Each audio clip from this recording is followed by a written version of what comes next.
Get it started right here. Get it started right here. About time for you to get it started. Get it started right here. Get it started right here. Everybody's talking, saying that we're on it. So we should give them something to talk about. Cause everybody's talking, saying that we're on it. So we should give them something. Let's give them something to talk about. Last night, never felt good in a long time. Think that I should, it's about time. I'ma get mine, live my best life. Last night, never felt good in a long time. Think that I should, it's about time. I'ma get mine, live my best life. Last night, all night, let's just do it right. All night, let's just do it right. All night, let's just do it right. All night, let's just do it right. Oh, oh, oh, oh, oh, oh, oh,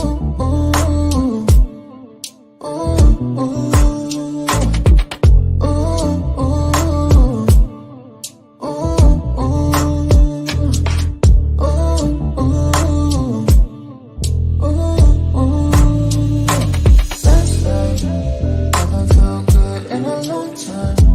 Think that I should, it's about time.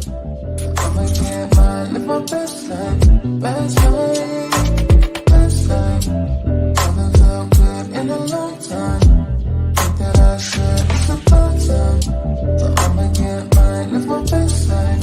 Last night, all night, let's just do it right. All night, let's just do it right. All night, let's just do it right. Hey, my trendies, trendsetters, and my trendy tribe. Mic check, 1 2 1 2. Let me know. Can y'all hear me? How are y'all doing? I see Teresa says she got her hoodie. Okay, Teresa. I had to highlight the greetings because y'all already know what we here for today. We got a big night today. Okay, let me see. Let me get my, can y'all hear me? Okay, I see. Yes, we can. I see it. Shout out to the content creators in the house and all my peeps. I see y'all. Let me get this cover off. 1 second here. Let me find it. Okay. Hey. How are y'all doing? Okay, let me get into it. You know, we're going to have more house guests than normal possibly. So I just want to go ahead and do our thing. Y'all know I'm looking at my notes because I take notes. Okay. So if this is your first time to Sketchy Saturday, I live sketch while we talk, usually about trending topics and things like that. This time, Sweet Tea is here. She is backstage. We've already done our sound check, vision check. We're good to go. So the topic today will be endometriosis awareness. And Sweet Tea is going to share her personal story of dealing with endometriosis. Okay. Let's see. And the purpose of her visit is very clear cut. It's about her experience with endometriosis. So that is the core purpose of us being here. I just have to remind people in case, you know, the title kind of missed you or anything like that. We have an actual purpose. If you super chat your questions, there is a chance they might be read, but I cannot guarantee that. So, you know, I'm just saying that now. So you don't think I tricked you. Let's see. And Sweetie has said that she will answer at least between 3 to 5 questions from the chat, just so you know. So make them good questions now. Okay. StreamYard sometimes drops me and sometimes the person I have up. So just give us a moment. We'll get back going and we'll keep the show moving. And okay. All right. So sorry, y'all. You know I'm looking down, so I'm looking at my notes. But So Lateasha Lunceford, aka Sweet Tea, is a part of the Married to Medicine cast, and she recently married Dr. Gregory Lunceford, aka Dr. G. And we do know he was previously married to Quiet Webb. We know that. Lateasha and I have actually two things in common so far that I have found out. We're both, well, she was raised in Texas. I'm born and raised Texas, and then we're both Air Force vets. So we got two things in common right there. Starting out, I learned that later. Sorry for the loud cars that's showing off the exhaust. Okay. So first, let me give you a quick explanation of what endometriosis is, and then I'll bring up Sweet Tea. Okay. Sorry, y'all. They be seeing our cars out and they think they gotta challenge us with their exhaust sounds. Like we ain't even in the cars. Okay. All right. So endometriosis affects roughly 10% or 190 million of reproductive age women and girls globally. And I'm getting this from the World Health Organization. That's my source for this. It's a chronic disease associated with severe life impacting pain during periods, sexual intercourse sometimes, bowel movements and or urination, chronic pelvic pain, abdominal bloating, nausea, fatigue, and sometimes depression, anxiety, and infertility. There's currently no known cure for endometriosis, and treatment is usually aimed at controlling the symptoms that is caused by it. Also, I did see that apparently there's abnormal tissue growth that sits outside of the uterine lining, I think. And so that tissue still acts as if it's where it's supposed to be. So it sheds and bleeds, but it's not where it's supposed to be. Therefore, a lot of the pain and things like that can be caused. All right. Okay, so I'm about to bring Sweet Tea up. 1 second, y'all. Okay, here we go, Sweet Tea. Welcome, welcome. How are you? I'm doing well. How you doing? Good. And you're coming through loud and clear. Loud and Great, clear. great. Okay, and as I said, the floor is yours first to go through your own experience and journey with it. I'll have some clarifying questions just in case there's an area I wanted to ask a little bit more about. And then we'll go into question and answer, a couple of questions and answers from the chat. Okay. Okay. I guess I want to start from when I first started my cycle when I was younger. I remember having a lot of painful periods every month, and but that was normal because my mother, she had painful periods. Like that was just the norm. And I dealt with that. I remember missing school all the time, and that was just only I had a regular cycle. I did not have an irregular cycle in the beginning, but the pain, I always felt like it was irregular. But some people would say that that's still normal, because my mother experienced that. But as time progressed, I remember being sick while I was on my cycle, like throwing up. And this has been since I was the age of 11. And I would be throwing up. I would miss school. I mean, I would be shaking. And later on in life, I found out I had fibroids. And this is like when I was in my late 20s. I found out when I lived in DC.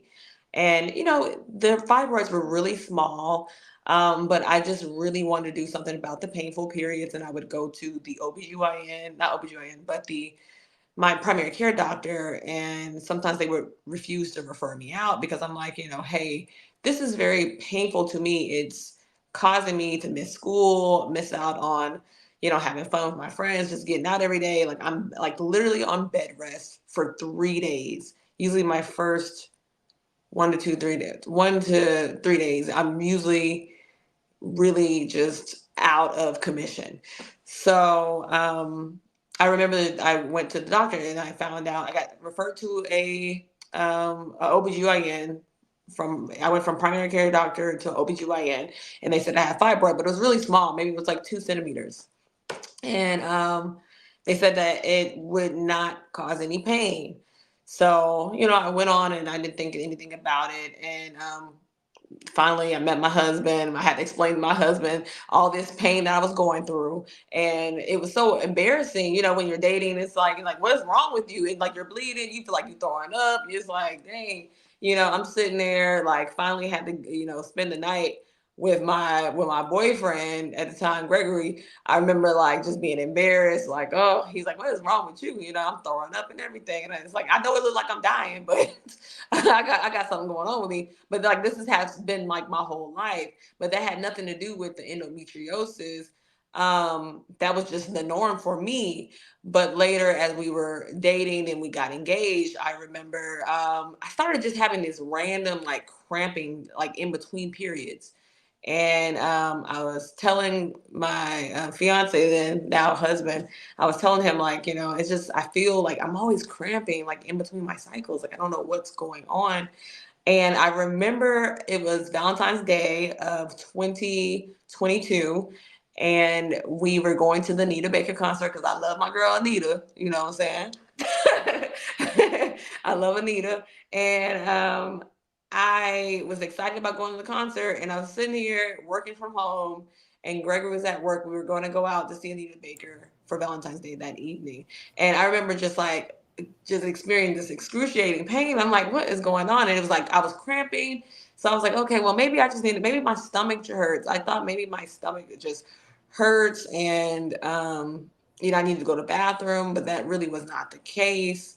So I was like, let me just go lay down. So I went into my living room, lay down on the couch, and I just realized that, man, like this is not normal. And I got up, I stood up, and then like something like brought me down to my knees. And I couldn't even walk. Like I was crawling. And my little dog couldn't even help me. Like he was just like, what's going on with you? So I was like, well, if I can just make it upstairs, I'll just lay down. And hopefully I can go to the concert later. So I lay down. I get upstairs and I realized I couldn't even get up like on the bed. That's how bad I hurt. Like I have a high bed and I tried to lay down on my bed. So I couldn't even get up there. So I ended up calling my mom. My mom was like, you might need to call Gregory. And I called Gregory. I was like, I think something's wrong. I need to go to the hospital. And Gregory, he stopped everything. He was busy with patients, but he stopped everything, came to get me and took me to the hospital. And man, that ride to that hospital was like bumpy. And I was screaming every bump, I felt that like I was screaming. And then I was in the hospital emergency room. I was in the emergency room and I was just like, I was hollering, man. And I had to sit there and wait. And Gregory was sitting right next to me. And then they kicked him out because during the time it was still kind of like COVID going on. So they ended up kicking him out. And then he was sneaking back in trying to use badge. Like, I'm a doctor too, you know.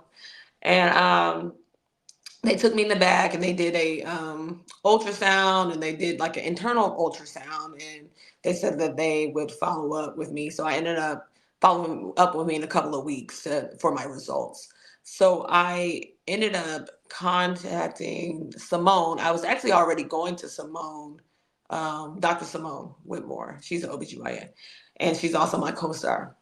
And before filming the show, I had already saw her for an appointment and told her my interest of having a baby and stuff like that. But this is before we knew anything about this endometriosis. So when I followed up with Dr. Simone, she informed me that my results was endometriosis maybe related, and she was going to send me to a specialist. Okay, and I believe this is still actually March of 2022 when we started filming the show. And mind you, I'm finding out all these things as I'm filming the show, and I'm also engaged planning my wedding, and you know, it was a lot. You know, it was a lot. New to Atlanta, new to new to a job. I started working for the government full time, working from home, but it was still a big transition from where I used to be. And it was just a lot going on. Then I started filming the show and finding out that I had endometriosis on the show. So Simone sent me to a specialist, and I found a wonderful fibroid and endometriosis specialist here in Atlanta. She is amazing. Dr. Davis, she's amazing. And I recommend anybody to go to her. Her bedside manner is amazing. So I saw her and she did say, you know, yes, you do have endometriosis. She informed me that you may have trouble, you know, having kids. And when I heard that, you know, mind you, I got cameras going on in my face. So it's just kind of like, it was surreal for me. Like, it was just something that I was not expecting. Like, you hear your friends say certain things. Like, I had friends that had infertility issues, and I was there for them, and I was very positive and uplifting, encouraging to them, like, you will, it's going to be okay. You will have a baby, because I had a lot of friends struggle with this, and it's very interesting. I kind of really want to do some research on that, because I just noticed a lot of Black women around me and people that are close to me are having the same issues. So, and we're all kind of around the same age. So it makes me think, is it maybe something that we dealt with in the past? Like, what, any type of, anything that we consumed, in the past couple of years growing up, that's where my mind goes. So, I end up, going to Dr. Davis, and she was great. And I'm finding out these things, and it was so surreal to me, because it's just like, you hear it from friends, but it's like, it's not supposed to be me. You know what I'm saying? That's how, and I felt bad about that. I felt bad about saying that, but it's just like, I'm so optimistic and I'm so positive. So when they said it to me, I was like, oh, okay, that's not going to be my story. Like, I'm going to have my child, because I feel like my whole purpose in this world is to be a mother and to be a wife. That is what God put me on this earth to be, and I'm going to be that. So, I ended up, found that out while I was on the show, and it was just, something I dealt with, and some of the teasing I got at times. Unfortunately, I did get teased, about that. Like, I knew that I had, endometriosis before I met Gregory, or at least I can have a baby, those kind of things. And it was like, this is still my real life. You know what I'm saying? I'm going through this. And but I stay positive. I have a husband that is loving, that supported me throughout this whole thing. Even when I was having the painful periods, Gregory would give me my medicine and all that, and I had heavy bleeding. So he just always there for me and understanding. He knew, hey, if I'm going through something, do not touch. Or he would come to my appointments with me. And I really appreciate that I had a partner like that. But back in August, I actually got my endometriosis surgery, and I found out that I was stage 4. And I guess that's based off your fertility. And I had no idea. Like, it's still shocking to me. Like, me, I never thought that would be an issue. But I found out I was stage 4. But the doctor went in. She told me that she saw some in my liver, and that my tubes are wide open. Because before, my doctor was saying that, like, I may have to get a tube removed, but this does not mean that you won't be able to get pregnant. You still have another fallopian tube that that you can use. And yeah, so I ended up getting the surgery, and she said she went in there, the tubes were wide open, but I did have some, like, on my liver, diaphragm, and all that. She said it may have been causing some breathing issues too for me. And I had before even going in for surgery, she said I had 2 cysts that were bilateral of each other. They're bilateral, and as Simone said, they call them chocolate cysts, and it's like fluid built up fluid, and they cause these cysts. And then sometimes you would have a leakage, and that's what's causing the pain. So I guess I was having some leaking with those cysts, and they were both about 5 to 6 centimeters. And then I also had fibroids on top of that. So when the doctor went in, she removed the fibroids, and she also removed the cysts. And I've been having I've been feeling a lot better. When you have endometriosis, you experience the pain, but sometimes you might even have pain having sex, stuff like that. And, you know, everything has been great. And I had my surgery in August, and then I was on birth control for the next 3 months. And then I got off my birth control in October. And so now me and my husband are actively trying for a baby. And I just know God is going to bless us with one. I thank you. I'm watching the chat. I didn't want to bring it up because it would cover up your face, but I was watching the chat. A lot of people some have lost family members from endometriosis Oh my complications based goodness. on what I'm seeing in the chat. And then also some are just saying thank you for sharing the symptoms. I am gonna ask you let me see here, because you kind of covered a lot. So this might be just to add some layers, not because you didn't necessarily go over it or anything like that. So let me double check. Take First your of all, time. I wish you all the blessings that I always say. I'm a child-free couple. Okay. I'm a child-free couple by choice. Okay. Uh-huh. But I always say for the women that want to have children, I always hope that y'all are able to have children. So I definitely hope that for you. Thank you. Yeah, definitely, definitely. I just hope children come into a loving family. That's all I'm like, as long as that Yeah, child goes to right. where the parents want them, it's gonna be all right. That's right. You're right. Um, okay, so let's see. You already said that when you first got diagnosed, you were like, I'm such a positive person. I didn't see this happening to me. Like, not me. Like, I know it happens. I know reality. It can be there, but not Right. me. Yes, that I get you. You know what? You just struck a nerve with me too. And I'm guessing then that means that's not just endometriosis related. You had, because when you went to the part where just the bumping of the car was painful, I was like, okay. But up until that point, when you were talking about the throwing up, doubling over the Yep. first 3 days of the hardest. I'm like, well, not being able to like being too sick for school and stuff like that. I'm like, that was my childhood. Like that's my Yeah, childhood. yes. And I'm wondering, like, I don't know why. I used to get so frustrated about it with my mom because I remember I first experienced that pain and I was like, I think I was 11 or yeah, I was 11 years old, and I think it was my second cycle. The first one was like it was okay, but the second one, I remember it was like The Exorcist. I was hollering on the like I was rolling on the couch, and my mom was trying to get me to take the 800 ibuprofen, and I was like, I Mm-hmm. don't know, Mama, what is this? You know what I'm saying? And my mom was like, I used to get that too. You know, it'll get better as you get older.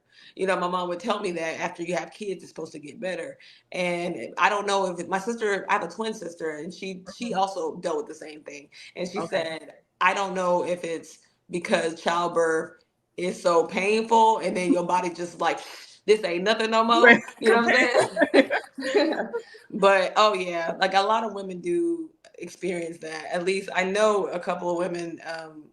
Like my one of my good friends, she experienced. My sister experienced it. So oh my god, so you knew all about that. Yes, yes. My mom would tell me, she was like, what are you gonna do when you get a job? Because you can't call out of your job like you're calling out of school. And I'm like, I don't want this. This is what's happening. Yes. And I'm glad you answered about your sister, because I had wrote that down, then I erased the question. I was like, well, that's her sister's stuff. So but since you brought it up, I appreciate that, because I was wondering genetically or whatever, like if your sister had experienced something similar. So Child, yes, we be both hollering and getting ibuprofens and stuff like that. I done tried meloxicam. I've tried naproxen. the I use proxy. Tylenol. You know, Yeah.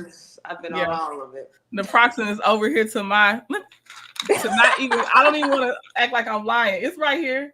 I'm Oh, not look even at this. lying. Like, I'm telling you, I feel you. Like, I've that's been on muscle crazy. relaxers like Roboxin, methocarbamol. So I've been doing, that's the generic brand. Okay. But yeah, I've been through it, and And that's it's what the doctor prescribed me while I was dealing with my pain for the endometriosis. I Mhm. was on Roboxin, Okay. Wow. Wow. the Wow. muscle, which is a muscle relaxer. Okay. Okay.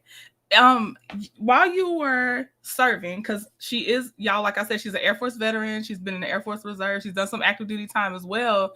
Um, did you go see your primary care physician in the military? And if so, how did they respond to you being like, I'm honestly for real in some pain? Like I'm in You know how the military do. All they give you is that big old 800 the horse pill. ibuprofen. I've been to sick call. I went to sick call, our version of the urgent care, Mm-hmm.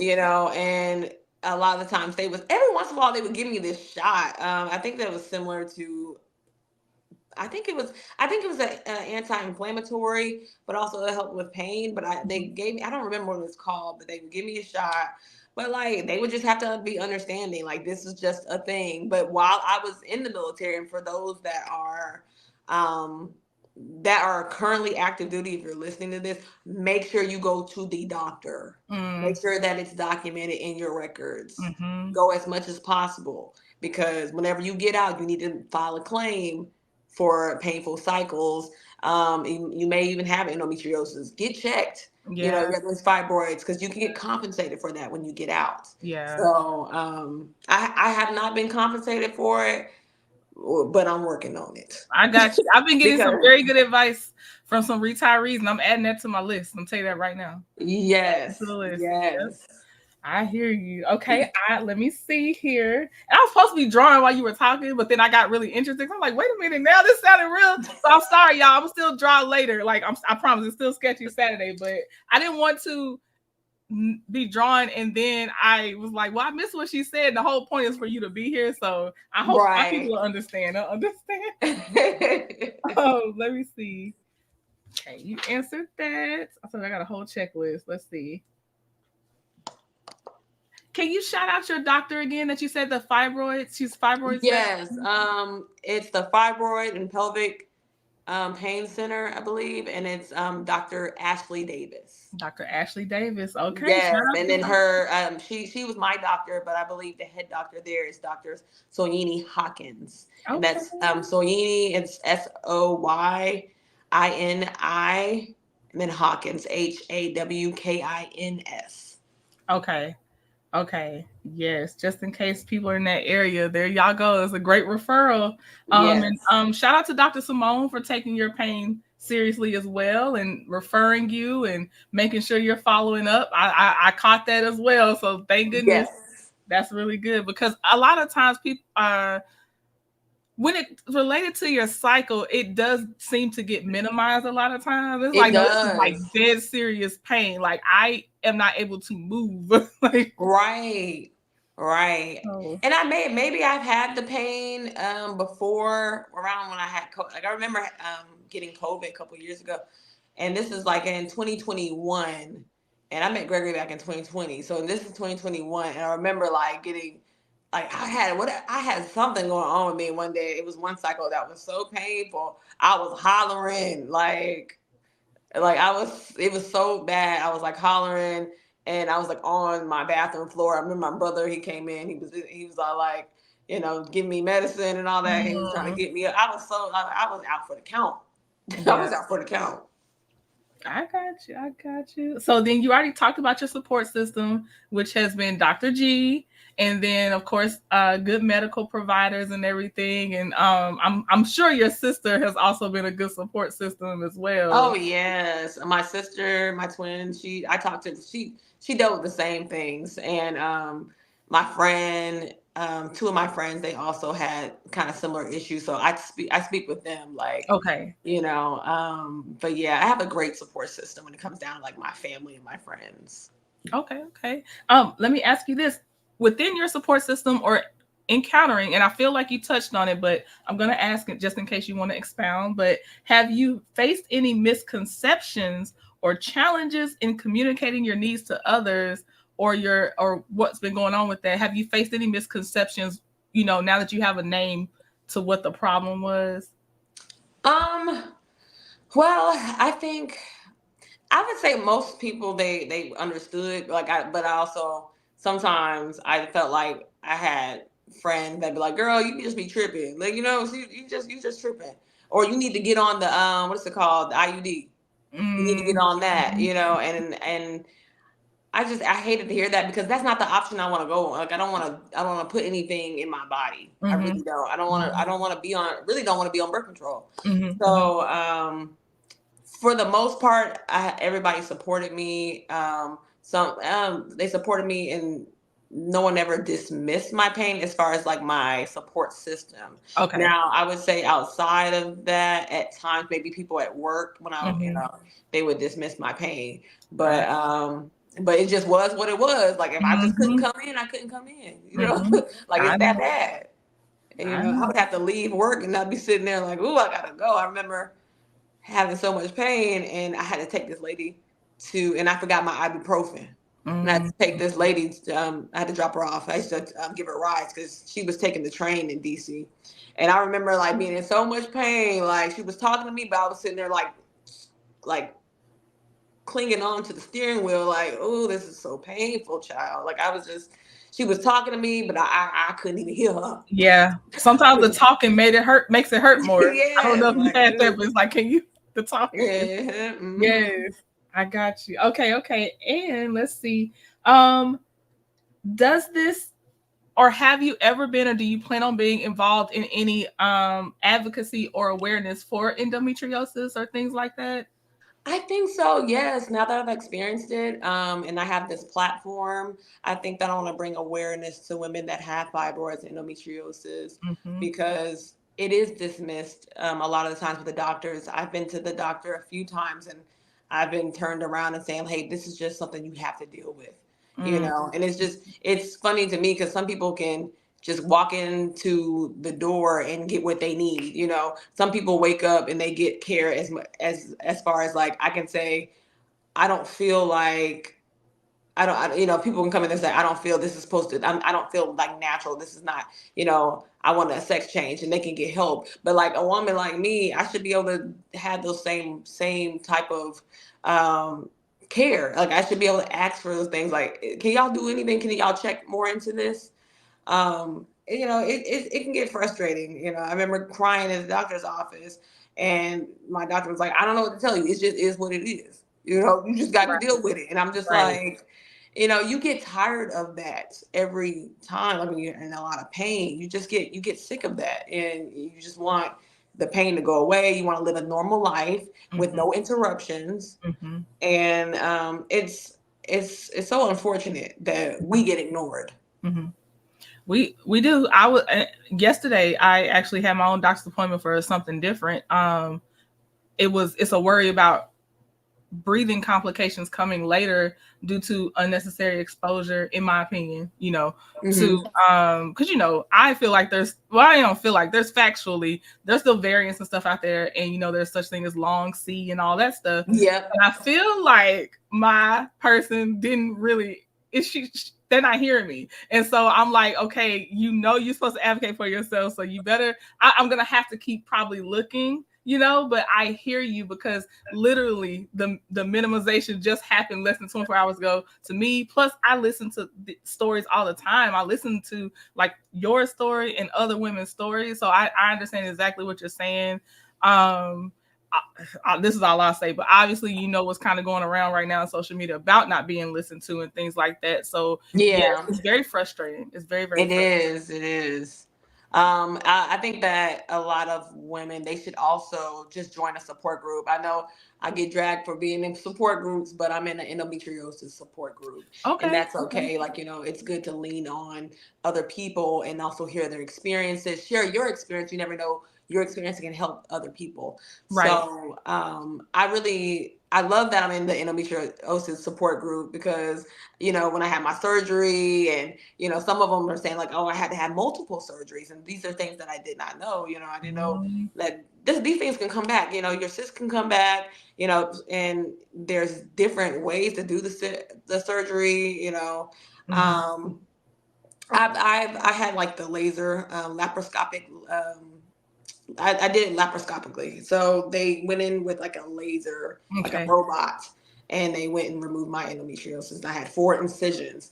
So when I was in the support group, I was like, you know, just sharing my journey, my recovery story, and I was also like, okay, well, how long is gonna, you know, how long is it gonna be when I, you know, whenever I heal, like how when I'm Mm-hmm. gonna be able to get up and do this, when I'm gonna do this, you know. So I love that I'm a part of that group. You know, I'm big on support groups. You are. Let me say, this is funny. Now I laughed at the first support group. I ain't gonna lie, I laughed. But I also was like, are you okay? Which generation are you considered to be? I'm a You're millennial. I millennial? was Okay. born in '91. Okay, because I'm like, look, that is a millennial thing to do, is find a support group for everything. But here's the thing too, you know what to be prepared for as well. You're Every time you right. find a group, it's like, well, I already know what I'm doing, and I know who exactly to ask. Is better than just Google. So Yes, I I was got being. you. I Listen, was I got laughing. I on said, oh no, that's TikTok. enough. I got on the support group because whenever you have the endometriosis, my stomach was getting swollen, like from the cysts. Like I would have flare ups, so my Okay. stomach would get really big at times, Okay. and that was just like, you know, you know, you're not your normal self, and you're putting on clothes, and you don't feel confident, and you don't feel good about yourself. And whenever I started looking on TikTok and I was in the support group, they was like, "This is normal. Like this is you just a flare up." And so when I went in to get my surgery, I wore a shirt and I put Endo Warrior, but also had this thing black. It was funny because I remember doing a scene on the show, and I was all like, my stomach was like kind of full or whatever, and Simone was looking at me. I was like, yeah, we gonna blame it on the endo. I said, blame it on the endo. Blame it on the endo. And you also have cleared up something that apparently was floating around. Some have already thought you were expecting on some of your interviews, believe it or not. I don't know if you have heard that or not. But I was like, this timeline ain't working out for me. The math ain't matching just yet for me. But so you kind of cleared that up too. So I appreciate that. Yes, I've gotten a lot of comments. People were like, "Are you pregnant?" and all that, and I've commented back, and I'm like, it's just endo belly, and I feel like after a while, like it is what it is. Like your body gonna do what it do. The body gonna do what it do. It's gonna do what it do. You let the body do what it do, and then you take care of the rest. You try to take care of the best of your ability. But exactly. Work with what you got. As long as your man like it and your family, they support you. It don't matter. That really is what it comes down to, because you shut the phone off, you shut the computer down, and it's the people you actually face to face with. So okay, yeah, that's all that matters. The people can say that you're pregnant and all. It's like, okay, well, my man like you, so that's right. That's true. That's true. Okay, let me see. Okay, so I'm getting to, before we get to the chat asking a couple of questions. So, okay, you were in Killeen, Texas. So I don't know if you know about this or not, but did you know about Big T Bazaar? Do you know where that is? Or what that? Have you ever been to Big T? It sounds familiar. Big T? Yeah, it's a thing. It's a whole experience. That's where the airbrush shirts would come from. Yeah, you know what? Everybody was telling me about that. But my dad, he would go over there and get that kind of stuff. Yes, I did. We went there growing up, me and my younger brother and my parents and everything. I was like, I gotta ask her about Big T because it's only a Texas thing, really. Yes, I know what you're talking about. Yeah. My dad, he would go and get stuff from there. Okay. Let's see. So how long total did you serve in the Air Force Reserve? Altogether, it was about 11 years. 11 years. Okay. Okay. Shout out. Okay. And then you told me behind the scenes, but would you please talk about your specialty for everybody else to hear? So I was a pharmacy tech in the Air Force Reserves, and I went on active duty. Well, actually, I was pharmacy tech, and then I went to University of North Texas, and I graduated with integrative studies degree, which is a melting pot of business and sociology, family development. And I graduated, and after I graduated, I decided to go on active duty, and I volunteered for assignment, and I went from a pharmacy tech, and I went and was a help desk administrator for Air Education Training Command. And then I went on and was a information analyst. I volunteered for an assignment for about 1.5 years, and I worked for the Air Force Installation Mission Support Center and at Kelly Field in San Antonio. Okay. Nice. Okay. Do you have anything, so I don't forget to ask this, do you have anything that you're currently working on project-wise or a business endeavor that you would like to talk about or promote while you're up here? Yes. Currently I'm working on my website. I'm trying to get so much things in order right now. But yes, I am looking to come out with a tea line, and I want to sell fruit teas, and I also want to do like chai tea and also medicinal teas, specifically teas for fertility and also for like menstrual pain. For example, ashwagandha helps with that kind of stuff, so I'm gonna have some teas with that.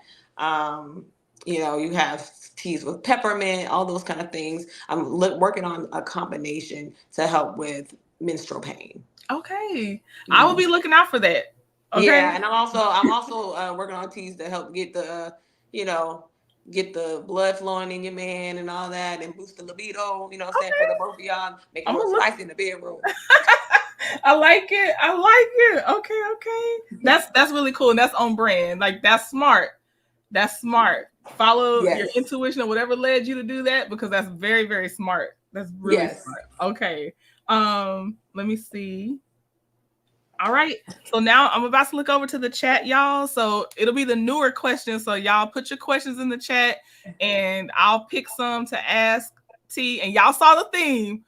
And really, it's only my normal crowd that's kind of in here, so we're really good. It's like a pretty safe space, though. I'm looking for y'all's questions if you have any for Sweet Tea. Let me see. I'm gonna give them some time because I know there's a delay from when it hits them, and then they have to actually type it too. So I'll go ahead and start sketching a little bit too, since that was the whole purpose. But do you? I don't know if you have a PO box or anything, and I can get it via email later if you do. But let me know if you would like a hoodie or something once the lips are done.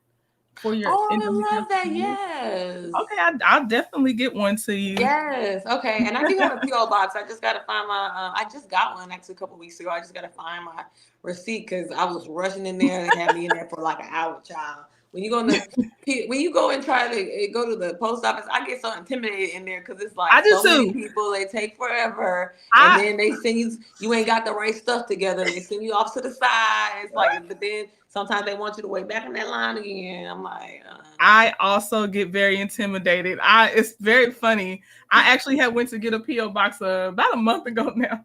And I was so nervous. They were like, well, do you have this? I had it, but I was so nervous. Then I thought he was charging me again, but he was just telling me my PO box number. It was a whole thing. Man. I was just like, just bear with me. I'm nervous. I don't know what's going on. I think there's two offices that intimidate me. That's going to they're going to the post office, and the second one is going to the DMV to get like a new driver's license. I'm like, oh, I can't stand going in there. Yes. The worst. I know. I hate going in there. Okay, I have the questions in. So for the ones I see, those are the ones I'm sure gonna hit because that's her window of 3 to 5 questions, and then we'll go off of there if you want to have it, if you still want to talk or anything after that. Okay.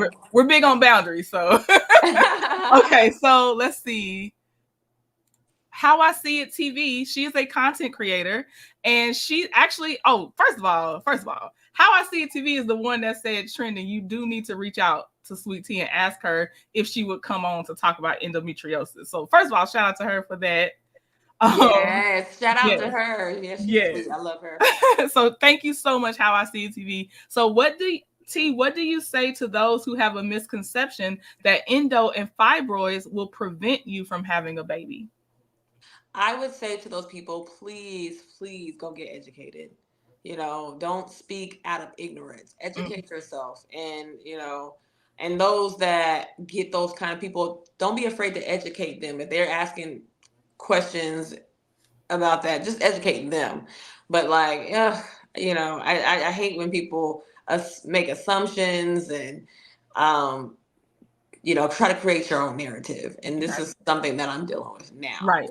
Yeah, it's what I'm dealing with now. And I just think that they should educate themselves. Maybe, don't speak on things that you don't know about. I think back in the day, what the old folks say, if you don't have nothing nice to say, don't say nothing at all. Yeah. You know what I'm saying? Yep. So that's all I got. Got you. Thank you so much.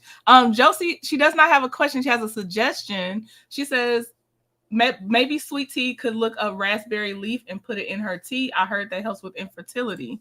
I did hear about that. Yes. I think I have something with raspberry leaf. Let me see. This has got ashwagandha, red clover, and nettle in it, and mugwort.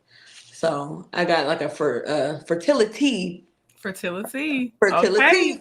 I like it. Okay, let me see.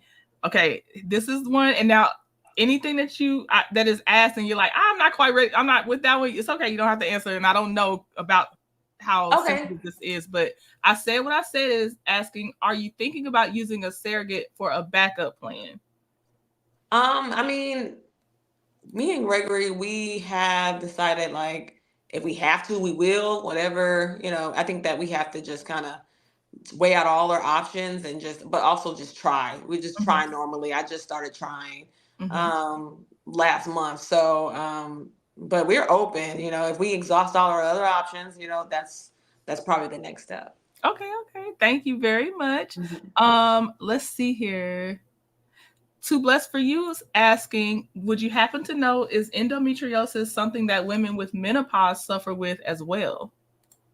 Ooh, that is a good question. I haven't seen anybody in the group that have spoke on that. That could be very much so.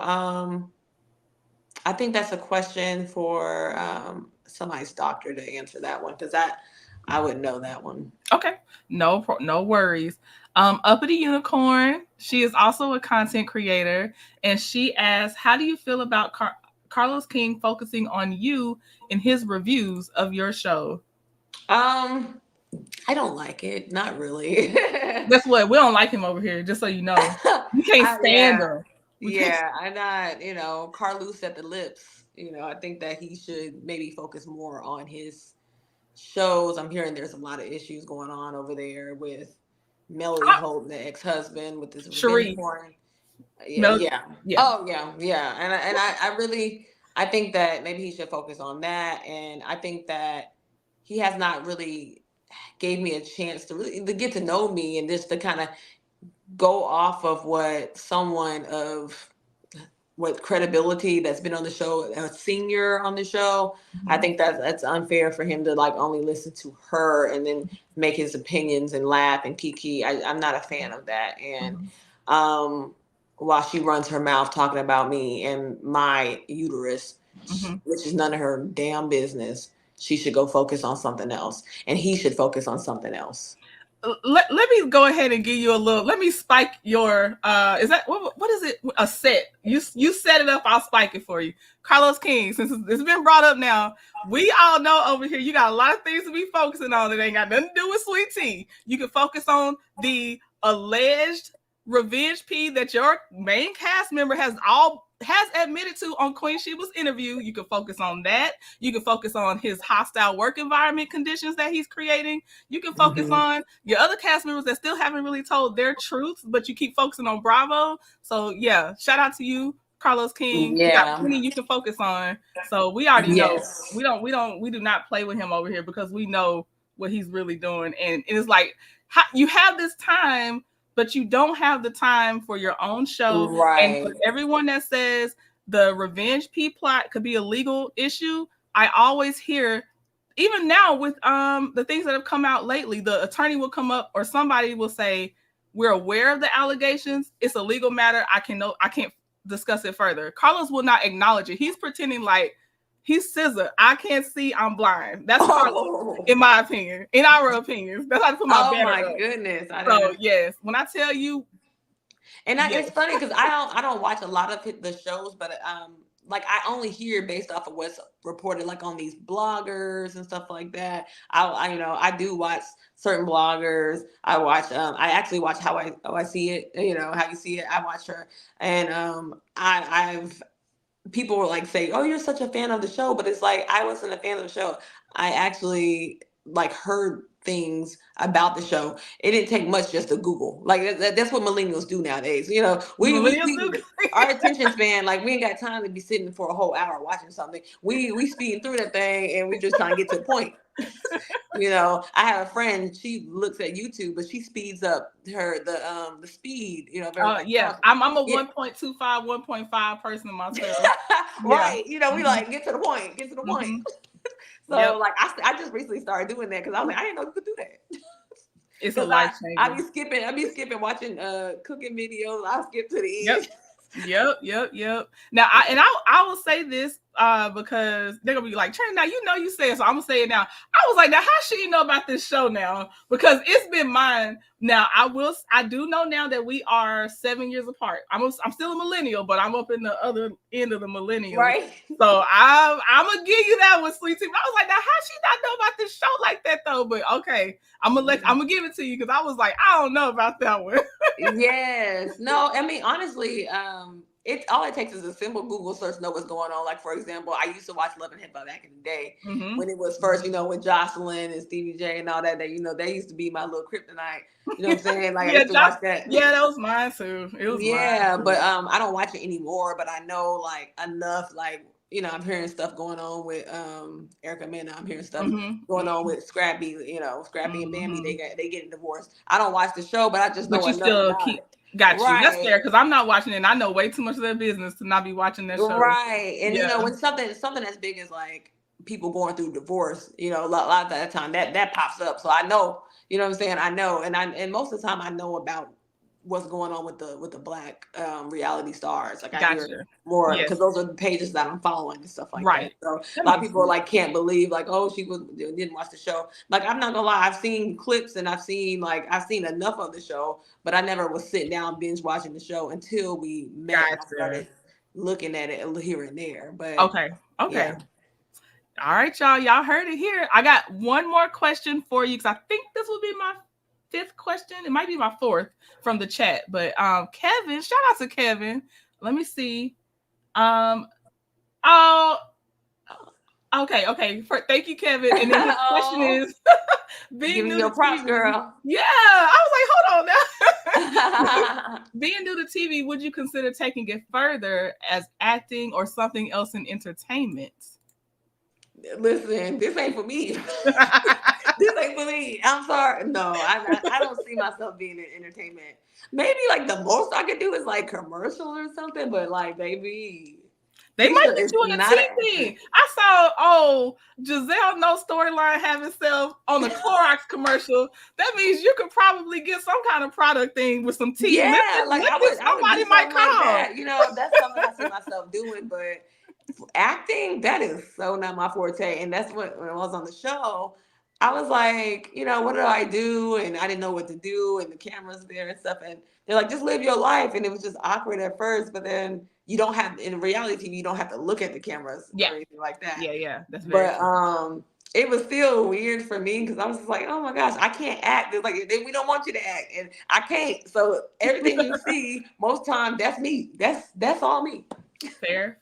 Yes. Okay. I will watch with a renewed eye because when you're new, I won't say we are always going to come out strong against the person, but you do have, I'll say this, a fresh personality where it's like, I'm not putting on for these cameras, and therefore it's like, did she just really say that? And you did say the things you said. So, I was just like, and we all, how can I say? I told them when I started reviewing this season, I'm like, look, I ain't seen nobody on Married to Medicine because I'm too invested in loving Marriage Huntsville as it is anyway. So I can't pick no more teams outside of that. But yeah, I will say that, and how can I put it?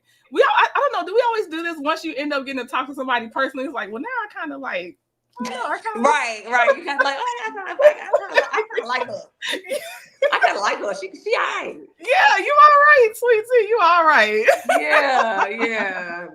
I mean, it is like that. Like you don't know if you really like someone, and it takes a lot to mentally get invested in that person. Mm-hmm. So It does. I get that. Some people, they were a little turned off and they see me as the new wife coming on, and but I was just like, I'm just here. I was asked to be here. My cat Heavenly, Jackie, they asked me to come on, and I tried my best. Yeah, I understand.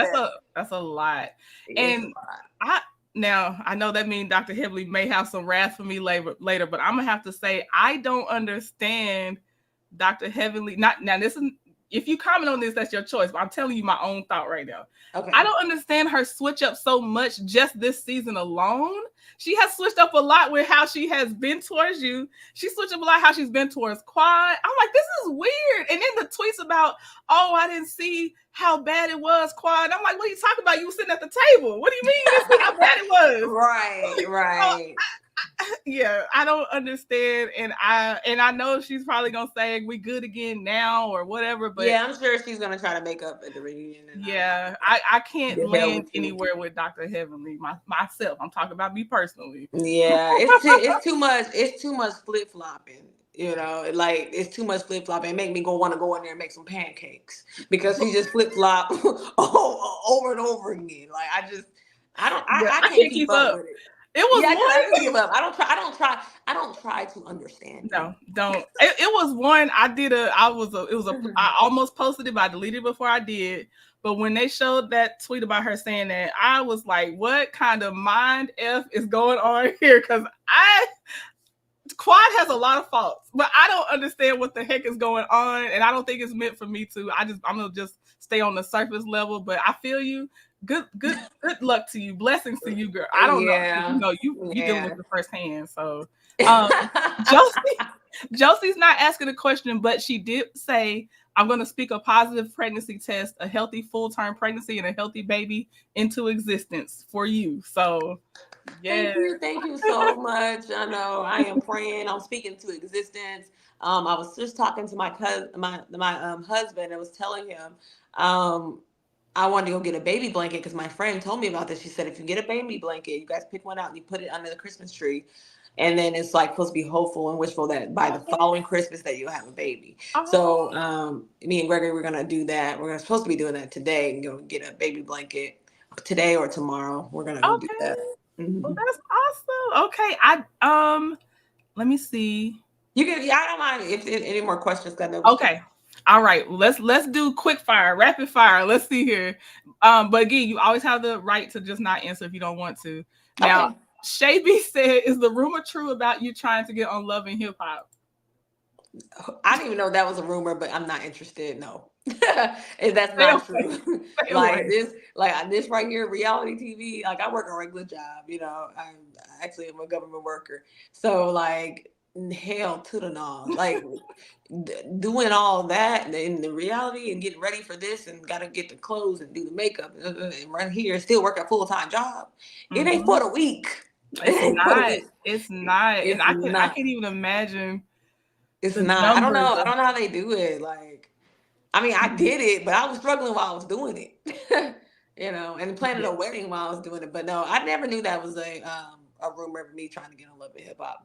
That's crazy. I didn't hear it, but I heard now because of the question, but I didn't know that. I never knew that. Let me see. Oh, and so Braylon Lee, he's a content creator. He's from Arkansas. He said Arkansas represent. ARK. My high school sweetheart turned husband is also from Arkansas originally. We met in Texas, but he's from Arkansas as well. Oh my gosh. Yeah, I was born in Arkansas. Family still in Arkansas, Little Rock, cotton plant, small town. Very small town. I've been getting people messaging, oh my God, like you got people in Cotton Plant. I know people in Brinkley. And this is like, and it's like the population is literally like 400 people. Like it's that small of a town. And both sides of my mom and dad's side of the family are from there. So I spend a lot of my summers and I still go there every year. Okay, nice. Yeah, he has family back there too. That's of course I have to make my jokes. I ain't gonna make them on here, but I be making my jokes. Yes. I'm looking to see anything else. If there's questions. Uppity said, I see why he married you. He got himself a good woman. Oh, thank you, Uppity. Yes, and she's our cerebral content creator. She's very, very thoughtful in the way she approaches her content. I really like her content. Thank you so much. Yeah. Gregory got a good one, and I got a good one. And we both are twins, if you guys don't know. Twins have special. I did not know he was a twin. Yes, I'm a twin, and then I have a twin sister, and then he has a twin brother. And I think that's why we vibe so much sometimes, because I feel like we just have a good connection. Like I could just sit there. We don't gotta say nothing. We just comfortable being around each other's space. You know? That's good. That is good. Okay, here's one. Now this is show related. I feel like we kind of touched the show, but again, okay, here you go. Was it weird to film with Quad? I would say a little bit. I knew that we would film together, but I didn't know when she was coming. Like I definitely sensed some back and forth between the ladies prior to her coming on because we had already been filming. So at the bachelorette party, I mean, I was kind of expecting it a little bit. Like I knew it was like, it's a show, it's entertainment. Mm-hmm. So when she came in, I was just kind of like, okay, y'all get the reaction that y'all think y'all gonna get. Yeah. So, is that why you said sit beside me? Because you I knew this was coming, so just go ahead and have a seat. I did. Okay. I said sit beside me because I already know the ladies was getting ready to spit out stuff and all that, and I was like, let me gain control of this right now. Gotcha. The right now is you can just talk straight to her instead of hopping over. Right, I got right. you. Okay, So that that's what makes I sense. that's what I did. And I was like, look, sit next to me, let me explain something to you. And I don't think that aired. I I don't was just think like, so. I think it was just like sit next to me, and I'm like, girl. yeah, but I had said something. I said something to her. And I said, look, I don't have a problem with you, but because Gregory has an issue, we have an issue, basically. Mm-hmm, Like, mm-hmm. and I hope you understand that. But my issue, I don't have one with you. It's just I'm gonna support my husband. Right, And that's just what it was. And that was it. right. Nobody, she didn't come in offering to help me pay for my wedding. None of that. It was none of that. Like, it was Gotcha. just, and I think that maybe Heavenly, she was just wishing that I would just react in this way. And I was just like, you ain't gonna get it from me. I know that feeling. I get you on that one. Okay, who are you close to on the Married to Medicine cast? I would say, Dr. Alicia and Simone. I probably talked to Alicia the most, and then Simone, and then also talked to Toya, and then even Phaedra. Phaedra calls me too. Phaedra called me. Okay. So Simone, Toya, Phaedra. Yes. Okay. All right. How I See It TV says she's invested in this reunion. Are you nervous at all about your first reunion? I think in the beginning I've been like on and off a little nervous about it because it's like it's film, that's really it. But I don't know how I feel like with all the things that are going on in social media, like Mm-hmm. it's a hot mess. It's a lot of chaos going on. And it's just like I don't know what it's gonna look like when I walk up in there. You know what I'm Yeah, saying? yeah, But I just know I'm be ready to speak my truth. yeah, and just be ready for. You've seen the other probably some type of reunion shows for other reality shows. Just be as ready as you can be. Just Yeah, that's all I can. So, I'm just getting prepared for that mentally and getting all my points together because I do have a lot to say. Represent for us Air Force people. T, come on. Yes, I'm gonna represent for the Air Force, for my armed services members Yes, in Texas, in my ARK program. Texas. Okay, so y'all, I'm supposed to be drawing, but T, you making good eye contact. I know it don't look like I'm looking at you, but I'm looking at my screen to try to look at you, and so it's really hard, y'all. Okay, but these lips will be finished, I promise. Chrissy says, did you feel some type of way by the ladies throwing shade at you during their confessionals? Because Simone was shady in her confessionals. Simone was shady. I remember. Well, shoot, was she shady? What Just go back and watch it for yourself. What? Yo, Watch it for yourself. No, I didn't. I don't remember. I don't remember myself. But I'm I just don't remember saying. either. I don't Go feel back like and watch it to make sure what do you get from the confessionals. Well, the confessionals. I mean, it was kind of like what. But I was a little shocked, like some of the stuff that they were saying, especially Heavenly, because it was like, girl, really? She was just like acting a fool in the confessionals, and it's like, girl, you the main one that wanted to come over to this house. You said you ain't never really got a chance to go over there, but Yeah. yeah, Gregory's ex is your girl, your sister, right? But you ain't never been over here, so you just talking, baby. You just talking, like it's just ain't got nothing else to talk about because you don't want us to talk about you, but. I mean, just tell me I'm that girl without telling me I'm that girl. Yeah. Can I tell you, I don't know if I'd ever want to be a friend of Heavenly's, but I would love to be Heavenly's daughter. I would love to be a child of Heavenly's, I think. Because I love that relationship. That's a great relationship. I would love to be her child, but the friend, I'd be too confused. I am all confused. Yeah, no, you just gotta leave them people where they at. Yeah. You just gotta leave them. Once they show you who you are, believe them, and I did. And now, I was all about forgiveness and all that, but like at this point, there ain't no damn forgiving, girl. That bridge is burned.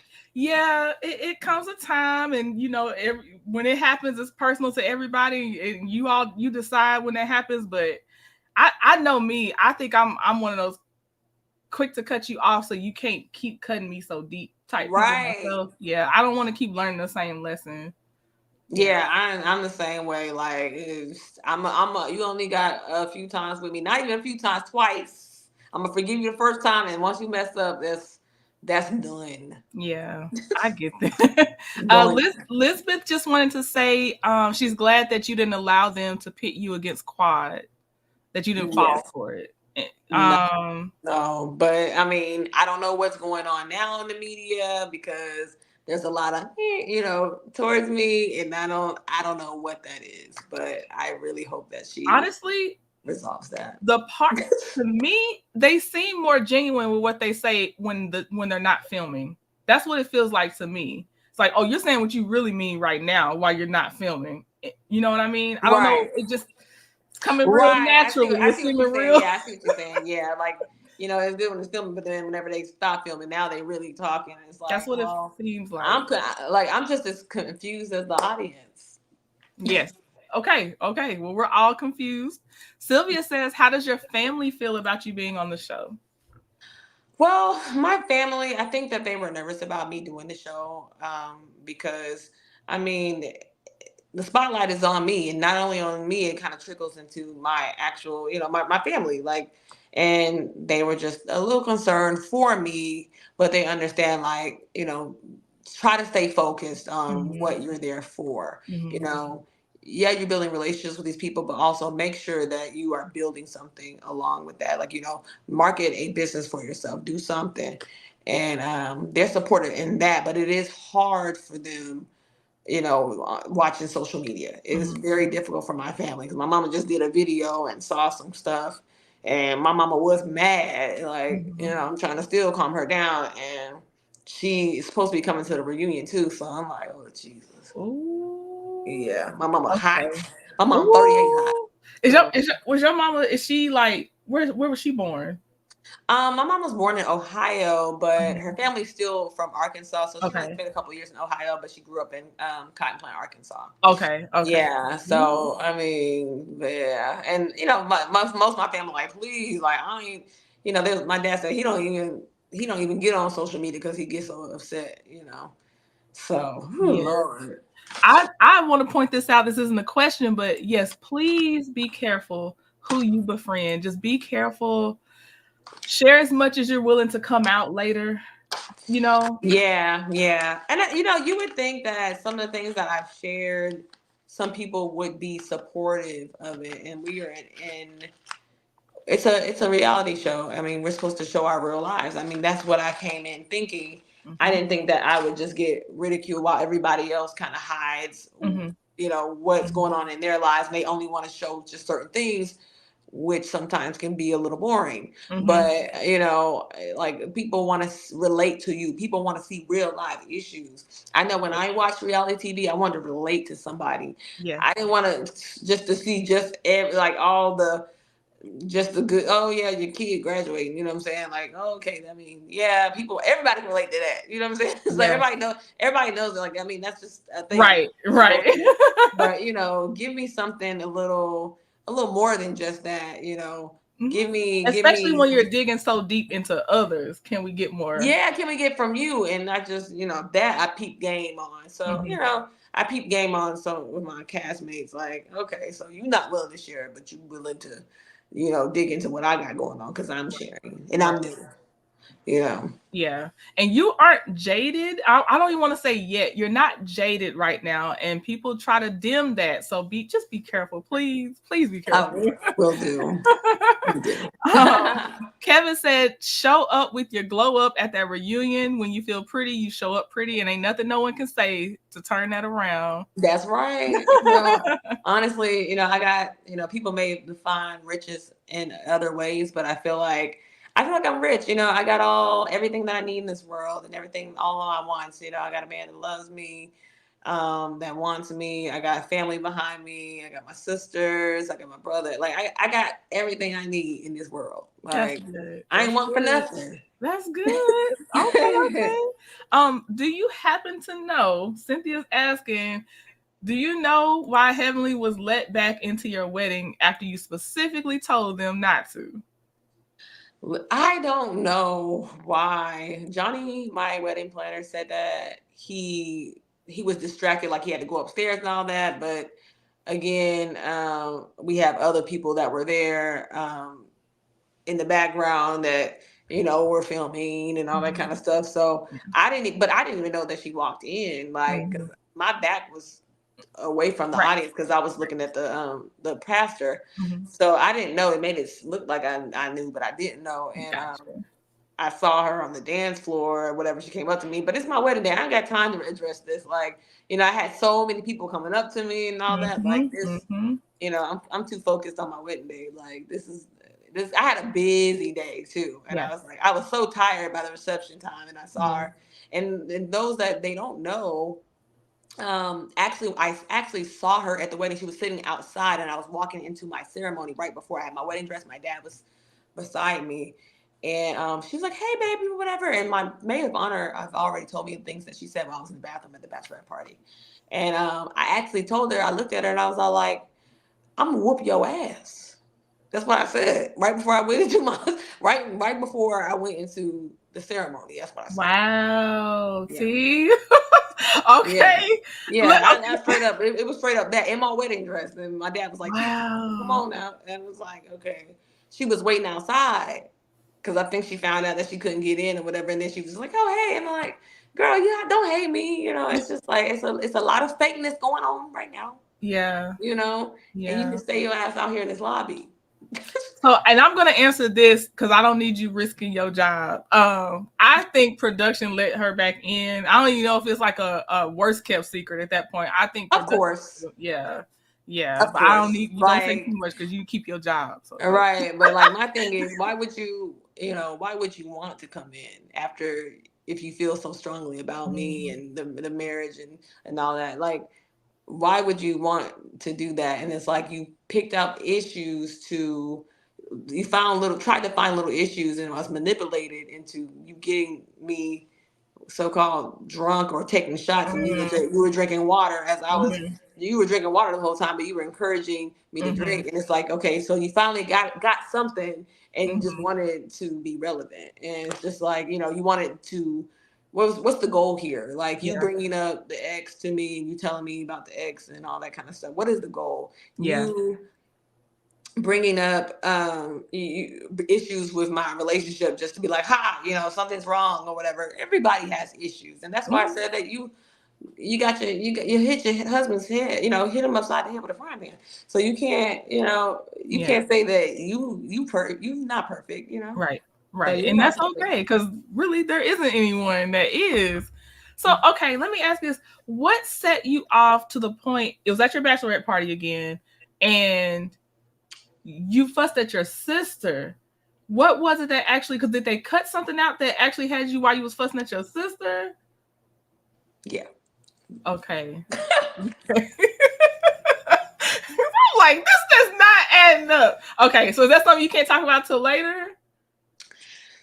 I don't think that I can talk about it because of my contract and stuff like that. Okay. But let's just say it was raining and I switched my venue because it was raining. Let's just say that it was raining and I switched my venue, even though I did not necessarily want to do that.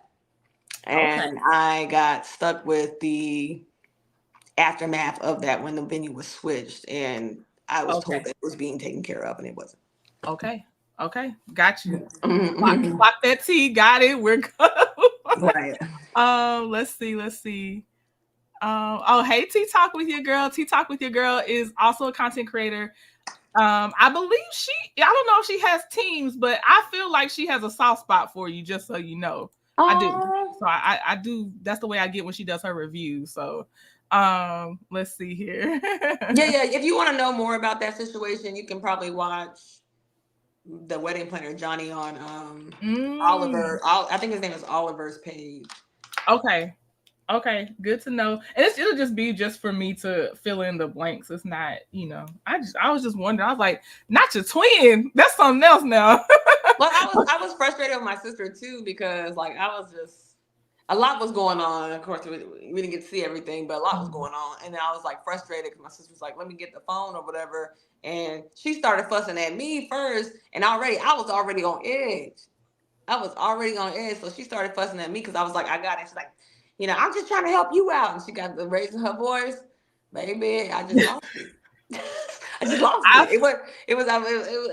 I had a lot going on. I had paying $14,000 before midnight. Like I had a lot going on right now. Like I was pissed off. It wasn't just her. Yeah. I was mad.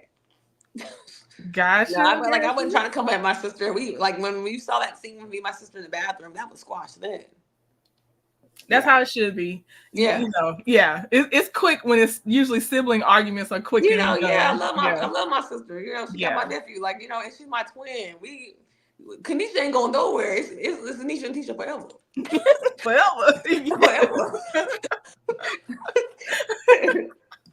Okay, I think besides the fact that people are just giving you encouragement and everything like that, which is beautiful, and I see y'all also. They're saying this is a great interview, just so you know the tone is going. They're saying this is good. Yes, I don't see any other questions. And now sometimes when there's a delay, another one might come in last minute, but I know I have to find that cutoff point. I know, first of all, thank you. Because first I asked you this week if you wouldn't mind coming on a Sketchy Saturday, and you gave me the upcoming Sketchy Saturday, and I really appreciate that. Like I was like, oh, she opened the DM. Oh, she responded. Oh my gosh. So thank you very much. I actually do. To all my supporters, and I actually do go through my DMs. Wow. And I read them all, and sometimes I reply, and I might even send voice notes, you know, just to say thank you, because I appreciate it, man. I be needing the positivity because I get so much negative. So like whenever I get the positive, I'm like, you know what, let me just, hey girl. I appreciate it. You know, I always do that because I just thank those that lift me up, man. I mean, I love it, you know. And I don't even like to call people my fans. Like I call them my supporters, and I've deemed this term for my fans. I say my T friends. I like T's friends. Like I love. It speaks to how humble I am, and like I just love people. I'm a people person. Like I want to also support my fans if I can. You know, I want to do the same for them. It's much appreciated. I honestly am interested. If I don't mean it, I try not to say it. So I really will be looking out for your tea, because I'm interested. Like that's really cool, especially for the cycle part. Like yes. And I'm also gonna come out with T-shirts and teacups. You know, hopefully I'll be coming out with no more T-shirts. No more. You got Simone asking no more, no more. It's no more. Okay. No more. When you're trying to understand what the person's trying to say, it's no more. Yes. Now, are you also, because I'm telling you, just to raise money for your other ventures, are you gonna get the shirt access to the money? Are you gonna do that? You got to get her access to the money. You have to, because I'm like, that's yours. Good access or bad. To the money. Yes, access to the money T-shirts. People said somebody messaged me said, she's like, me and my friends be saying that all the time now. We don't get access to the money. I love it. T, you are a great person to interview, just so you know. You're very engaged. I hope that you don't dim your light. I hope no one gets you jaded enough to where you're not kind of like how you are starting out. I really hope that you just set your boundaries, protect yourself enough to where you can then have somewhere you can be open sometimes, and because it's refreshing. It really is. Yes. And also, I just want to say thank you, because you are my first official interview, and I didn't put interview in the title because I was like, I don't even want to call it that. You shared your story, but since we've been asking questions, you are my first interview, and I really thank you for accepting. You're a great interviewer. Like I felt so comfortable with you. You're a fellow Texan, and you are one of my wingmans now. I am. We're wingmen. We are. We're wingmen. You're my wingman. Fly like wind. You know. I love it. Well, I thank you. I'm gonna send you the finished lips. In fact, I'll ask you for your PO box. So I can send it to you on a hoodie, so you just have it. And get back to us when your website gets active, so we can start talking about your website and everything. And I've enjoyed you. The chat is enjoying you. I can't wait. And I know we're going to be going back in the delayed time of this has already happened with the episodes that are still coming out. But I do hope you just keep some kind of peace of mind. Stay strong for that reunion, T. I know. It's going to be something, child. Yes. It's gloves on, baby. Stay cool, calm, and collected. Yes. So you can have your questions ready to fire right back at them, because you know if they can make it about you, the less heat on them. So just be wary, be aware, be alert. You already know. You in the air. I know what it is. I know what it is, child. Yeah. Okay, well, thank you so much, T. We appreciate you. Thank you so much. I enjoyed this interview. You've been great. I really appreciate all you supporters out there. And just stay tuned for my T line and, get access to the money, okay? Get access to the money. Get Thank you, access to T. the money. Bye for now. I hope you'll come back again. I will. I will. All right. Bye. Bye. Okay, y'all. We got some time to still draw. I'm sorry. I thought I was going to do it while she was telling her story, but that's a compliment to her that she's very engaging in my hands. I'm talking with my hands. Like I can't, when I be talking, I can't do it. So y'all, I'm going to go ahead and drop the link so I can still draw until we get ready to watch our Love and Marriage Huntsville watch along, members only. I got to get that link ready for y'all too. I'm so sorry.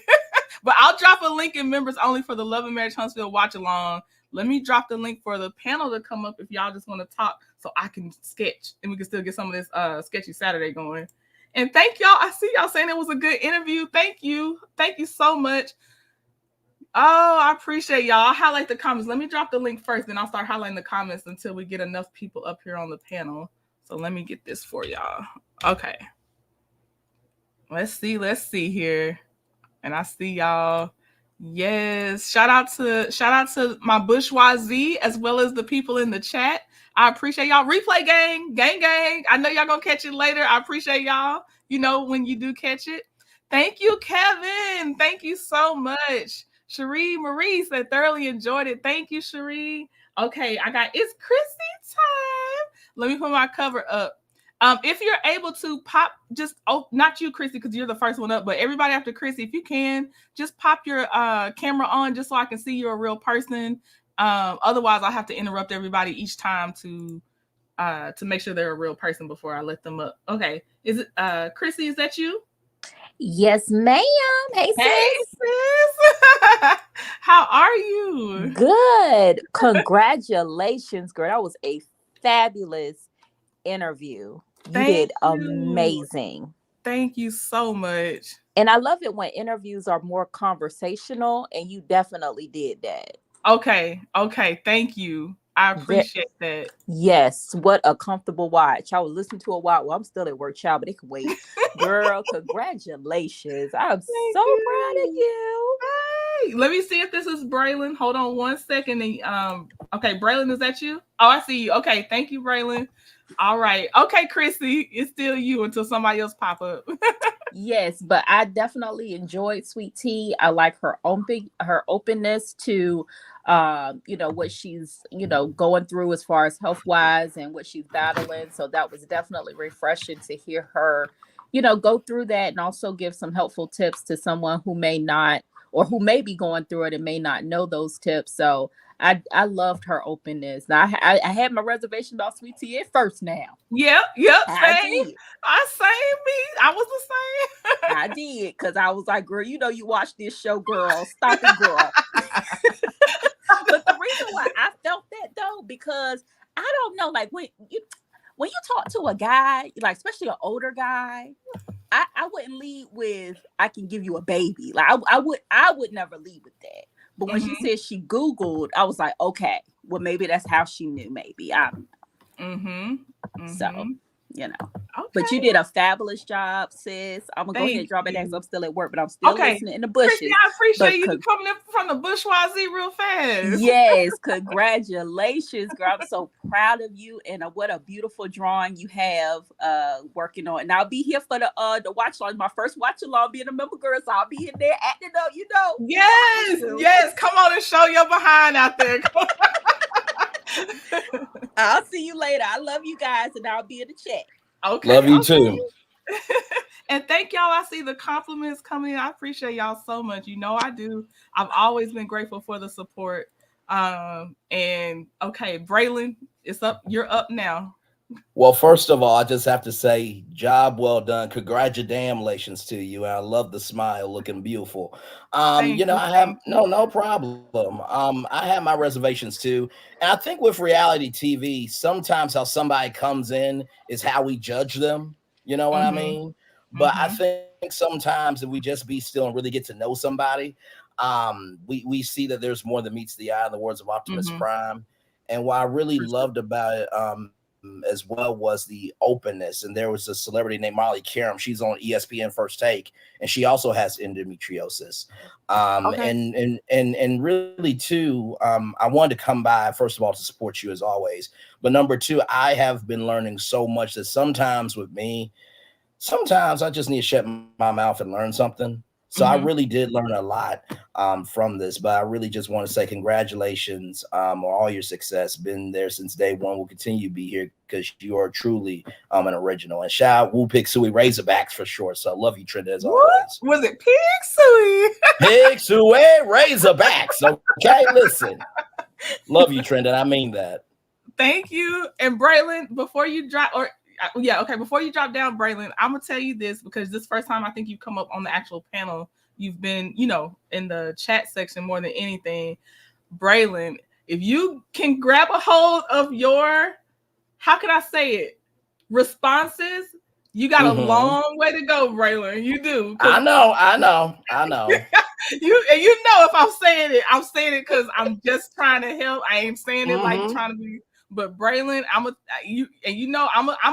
a sensitive soul, so absolutely I'll speak for us sensitive souls, and even if it's coming from the right place, just try, because I see who really gravitates towards your voice, and there are some things you've been on point on when you make a point.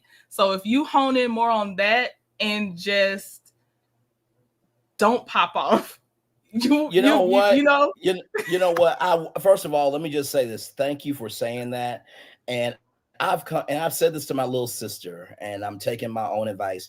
When people are seeing something in you, they're saying something to you because they care about you. When they no longer see anything in you, that's when they don't say anything. So I love you. I received that. And thank you very much. That was very kind of you. I'm going to say it only for helping. So yes. Oh, and listen, I know. Easy sometimes, but in the long run. Thank you for seeing me. I love you. You know that. No problem, Braylon. How I See It TV, the one that gave me the courage to reach out to Sweet Tea. How are you? I am good, love. Wagwan, everybody. I love your voice. Oh my God. Listen, I said in the chat, and Braylon, I love your voice. You have like this preacher voice. Don't take offense to it. No, it's all good. It's all good. But love that's you what too. it reminds me of, like a good black preacher voice. You would sit in the church and be like, yes, hallelujah, amen. Like that's what I love it. A good radio announcer voice too. I love it so much. Thank you, Queen. I appreciate you. Thank you. But Trenny, I was down in the comments like, dang, I feel like I'm eavesdropping on two people having a private conversation. Like, should I be here? That's how good it was. Like I was hooked. Like I was like my cheeks are hurting because I was cackling and smiling while I'm here seasoning up meat and stuff to make dinner. I was like, this is a really good. What was Trending talking about? She's not really good at doing interviews because girl, great stuff. And when she said Carlos lips, I almost. Oh my God! I was on the floor like, see, you gotta know we ain't here for him. You gotta know that ain't us. We are not here for that. Like I'm like, you cannot leave here thinking we are here for that. Oh my God! She said Carlos. What's it said? Carlos at the lips. And I missed that. If I saw y'all in the chat, Carlos lips. Carlos, I'm like, what the? I was on the floor. I am in the chat, like I'm not in the bushes. I'm in the chatterization. You are. But I had to come up and say you did an amazing job. And definitely, if you're gonna do another interview, it definitely has to be somebody that you connect with. I feel like you connected with her, and she connected with you as well, which is why the interview just went so smoothly. There were no gaps. There were no awkward silences. Like I was like, yes, Trenton, go girl. Thank you. And you know what? For it. I'm going to lean into that. I will. I'm going to try to stick to people I honestly already think I either like them or they at least seem enough down to earth where there's something to connect with. Yeah. So probably you won't see Dr. Heavenly over here. No. You ain't gonna see her. And if you do, I'll be in here hate watching. I I'll be the one in the chat giving it to Heavenly if you go that route. Okay. But and I have to also say I'm the friend that's gonna say, I told y'all gonna like Sweetie, because from the minute she popped onto the screen, I was like, I like her. She's real. We have been missing the reality in reality TV for a while. So it's really nice when somebody comes on a TV screen and we're like, okay, you're giving realness. You haven't been so seasoned in the game where now everything is stunts and shows. And so that's why I feel like I connected with her through watching the TV and just listening to some of her lives. I just felt like, okay, she's going to keep it real right across the board. And I hope that she doesn't change. As you said, I hope she doesn't get jaded to the point where she's going to change. I'm my fingers are crossed for that. That's if she comes back, because, you know. Right. The reality TV game is crazy. It's brutal. So I'm gonna drop down. Good job again, and I look forward to seeing you do more interviews. Thank you. I receive it. I do. Bye now. I'm laughing at Rose. Rose. No, I don't think I would. It would be like me trying to interview Marceau. Like, it's just not happening.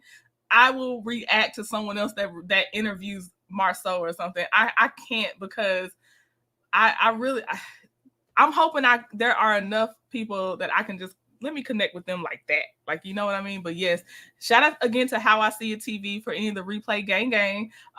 She again is the one that said trending. You should reach out to Sweet Tea and see if she'll interview with you. You could talk to her about endometriosis and everything. So shout out to her. She also carried the question over to Sweet Tea when she had her live, and Sweet Tea answered that question about Carlos King that first time on her own live, and then she of course answered it again. Carlos lips. Oh my god. Y'all. I can't. But yeah, shout out to the content creators and everybody that just, you know, y'all for real be supporting, and it's much appreciated. Since I don't see anybody else popping up yet, let me say again, y'all, Teresa received her hoodie. She said it feels real soft, okay? She received her breast cancer awareness hoodie, and she said it feels very soft. She likes it a lot. And first of all, I'm happy she got it before Christmas, because what? She ordered it only a few days ago, so I'm really happy about that. More are coming, depending on where you live, how the order went through. It'll still take some days, but it looks like we're gonna be in a nice little shipping window. You know what I mean? So shout out to Teresa for letting me know she got her hoodie. I'm so excited, Teresa. You know what that means. People like Teresa, and I know they were gonna get theirs, but then it didn't. That shop app changed it. But they were going to be the first one, and I can't remember now.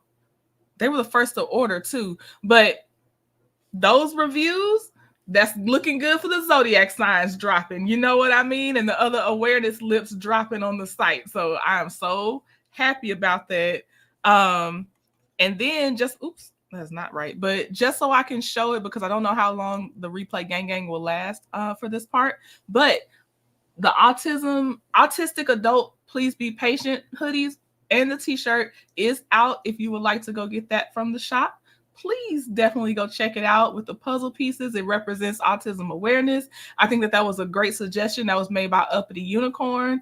Obviously for safety reasons, I actually like it.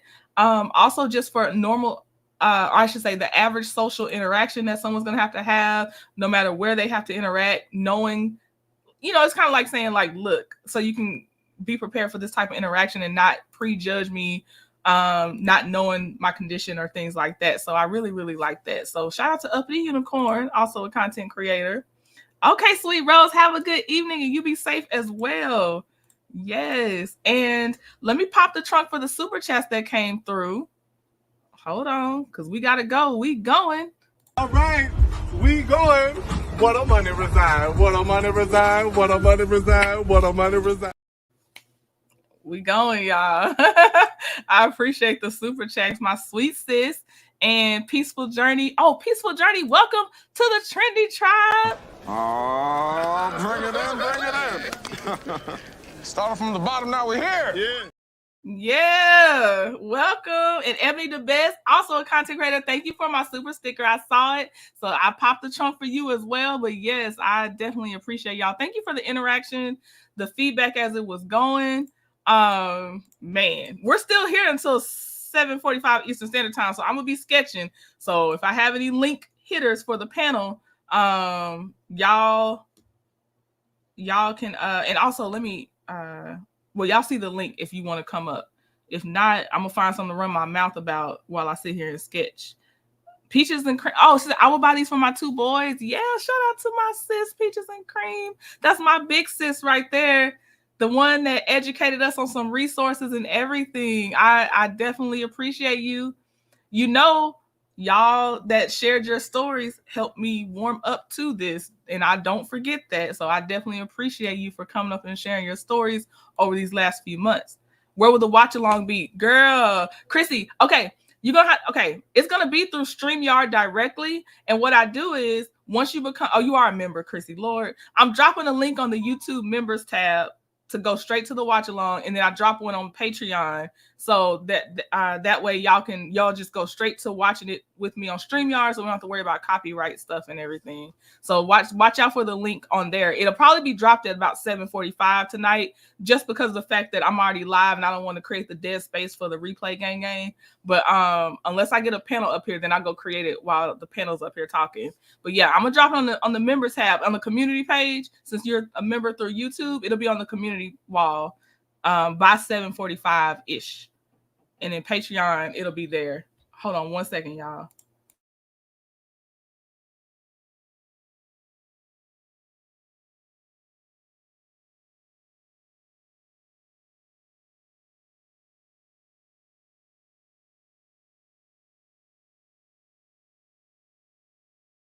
Okay, sorry, that was Mr. Trending. He came to just say good interview, y'all. You know, he giving my kudos. You know, he was like, I'm gonna keep you humble, but then he give y'all my kudos. But yeah, he was like, just be yourself. Just be yourself. But yeah, he does a good interview. Looking forward. Okay, Empowered Woman, thank you so much. I'm looking forward to more interviews as well. If this is how they're gonna be, oh, we could do that. That Key and Peele sketch is a whole vibe, right? Hey, Hope Mac. Yep. Oh my gosh. Okay, why is this on? What the heck is this? What's going on? I must have tapped something, but I don't know what I tapped. Let me see. Oh, it's erasing. That's why. Okay. That makes sense. All right. Hey, happy holidays, Crystal Gal. So the color for Endometriosis Awareness is yellow, but I had to bring in some different hues so we can get some layers going on these lips too. So that's why y'all see a lot of yellows and some oranges, because the oranges will help me get that deep color going. I'm trying to see. I think I need to.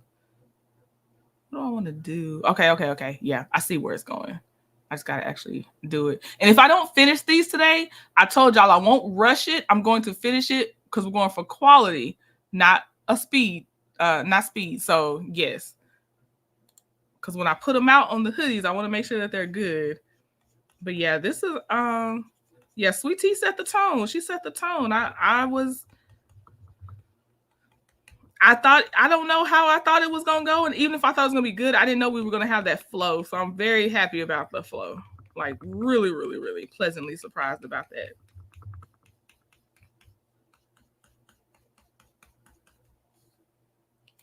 Thank you, Chrissy. Yes.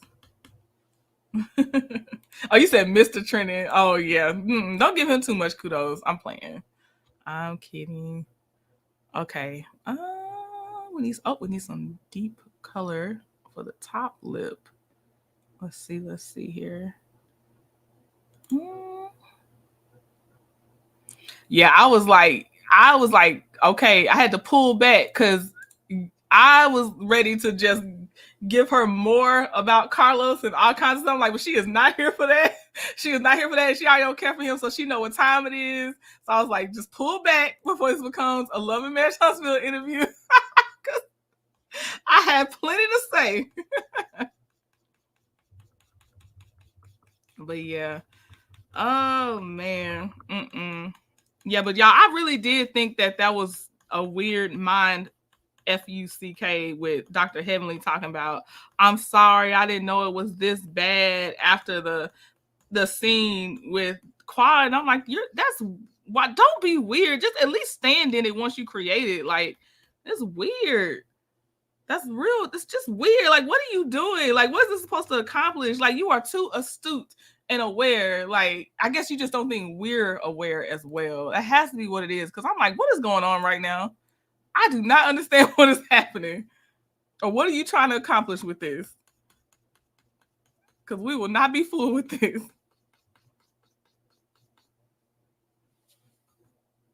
I hope Max said, Mr. Trenton, thank you, King, for lifting up, encouraging, supportive, and loving on your amazing wife. We appreciate you sharing her with us. Oh, Hope. I ain't gonna tell him, Hope. No, I'm playing. I'll tell him. I saw a lot coming out. I got to see, in the meantime, I saw the little clip where, thankfully, first of all, I knew I saw, of course, that Mel had let Broketail fall, but I didn't see the part where she would have to try to, supposedly, you know how they set it up, that she was supposed to trust fall on him, and she said, I'll trust that ground first. I said, ooh, that's a word right there. I'll trust that ground first. Because I would too. I'd be like, heck no, I'm good. No. And you know we're going to be angry typing on that keyboard, but I'm going to try to not type too hard, y'all, because y'all going to hear me typing. But yeah, I'm just upset with it. I'm tired of it. I'm tired of them. I'm tired of them acting like they can't hear and got selective amnesia. I don't understand. I mean, I understand because I guess, you know, they just don't really care. I saw Mama Van go live for a few short minutes. And she was there. Nell Fletcher was there. Mama Van was showing her on her live. They were doing the stuff for the community. Not the community, Tisha, but the community. Hey, PN2 Ross. Is that you, sis? I just want to make sure. Okay, thank you. I see you, sis. Okay. Hey. Hey, mic check, mic check. Oh, you sound loud and clear. You are good. Okay, cool. Hey, you brought up a really good point yesterday in regards to producers, how they're handling, and I would love for you to reiterate on that if you could. I think a lot of what's going on with Married to Medicine is an effort to push it out, to make it, to give it what it should have been. I guess the platform where it should have been. I mean, when those that have been watching for the last, 10 seasons, we all see that it's a really, really good show. And these are really, really good folks that is on the show. They showcase good and bad on the show. I think they're putting a little too much on it though.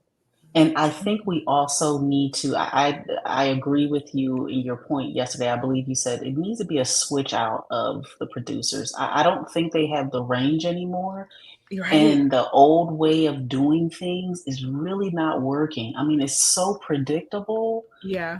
That I believe that a lot of the OGs and the newbies that are coming in are kind of suffering because of it. And we can't, and a lot of this is we can't blame a bad edit too, because they're really, like, I would love for them to showcase Sweet Tea and her being a veteran, this endometriosis angle, and maybe she didn't want to release that. I mean, that is something very personal. That's a diagnosis that she may not wanted to share. I mean, she's no, it's coming up. It's coming up on the show. I think it's when Heavenly is going to accuse her of already knowing and trying to trap Dr. G or something like that. Are you kidding me? No, that's what she was trying to talk about without, going too hard about it. But yeah, no, Heavenly said, I think it's coming up on camera. I feel like that's what I heard is coming. Oh, that's terrible. That's She said she terrible. found out with the cameras in her face, I believe. And the interesting part about it is instead of handling someone with care, Mm-hmm. they're deciding to use this for shock value. And yes, Mm-hmm. we get it, as folks that watch, reality TV, we looking for the mess, but we're also looking for a balance. And I Mm-hmm. think that is what these producers are missing. They're missing the mark on the balance piece. Right. It's okay for it not to always be in your face, love and hip hop, boom, boom, boom, boom. Right. It's corny. It's old. It's used up. Yep. I think you made you said something about we need a new formula. Mm-hmm. We do, and I do believe a new formula is needed, sis. I mean, even with even with Huntsville, there's an opportunity. Even with Stormy, Mm-hmm. there's an opportunity for her to showcase her peaks and her valleys in this journey and becoming a business owner that has product and big retail and stuff like that. I would have loved to have seen her really tell the truth, not her truth, but the truth about what's going on, because that would make her relatable, right? Yeah. As Sweet Tea remarked, she said, I shared this because you want to see my reality. Right. And that's what I love. That's what I love about, reality. Well, I mean, true reality TV. That's why I was a big fan of The Real World. Mm-hmm. I'm 44. So, I remember those first episodes when all of them were just wilding out in New York City. And it was just very, very real and raw. And what I believe now, again, we have quite a few episodes coming up in Married to Medicine.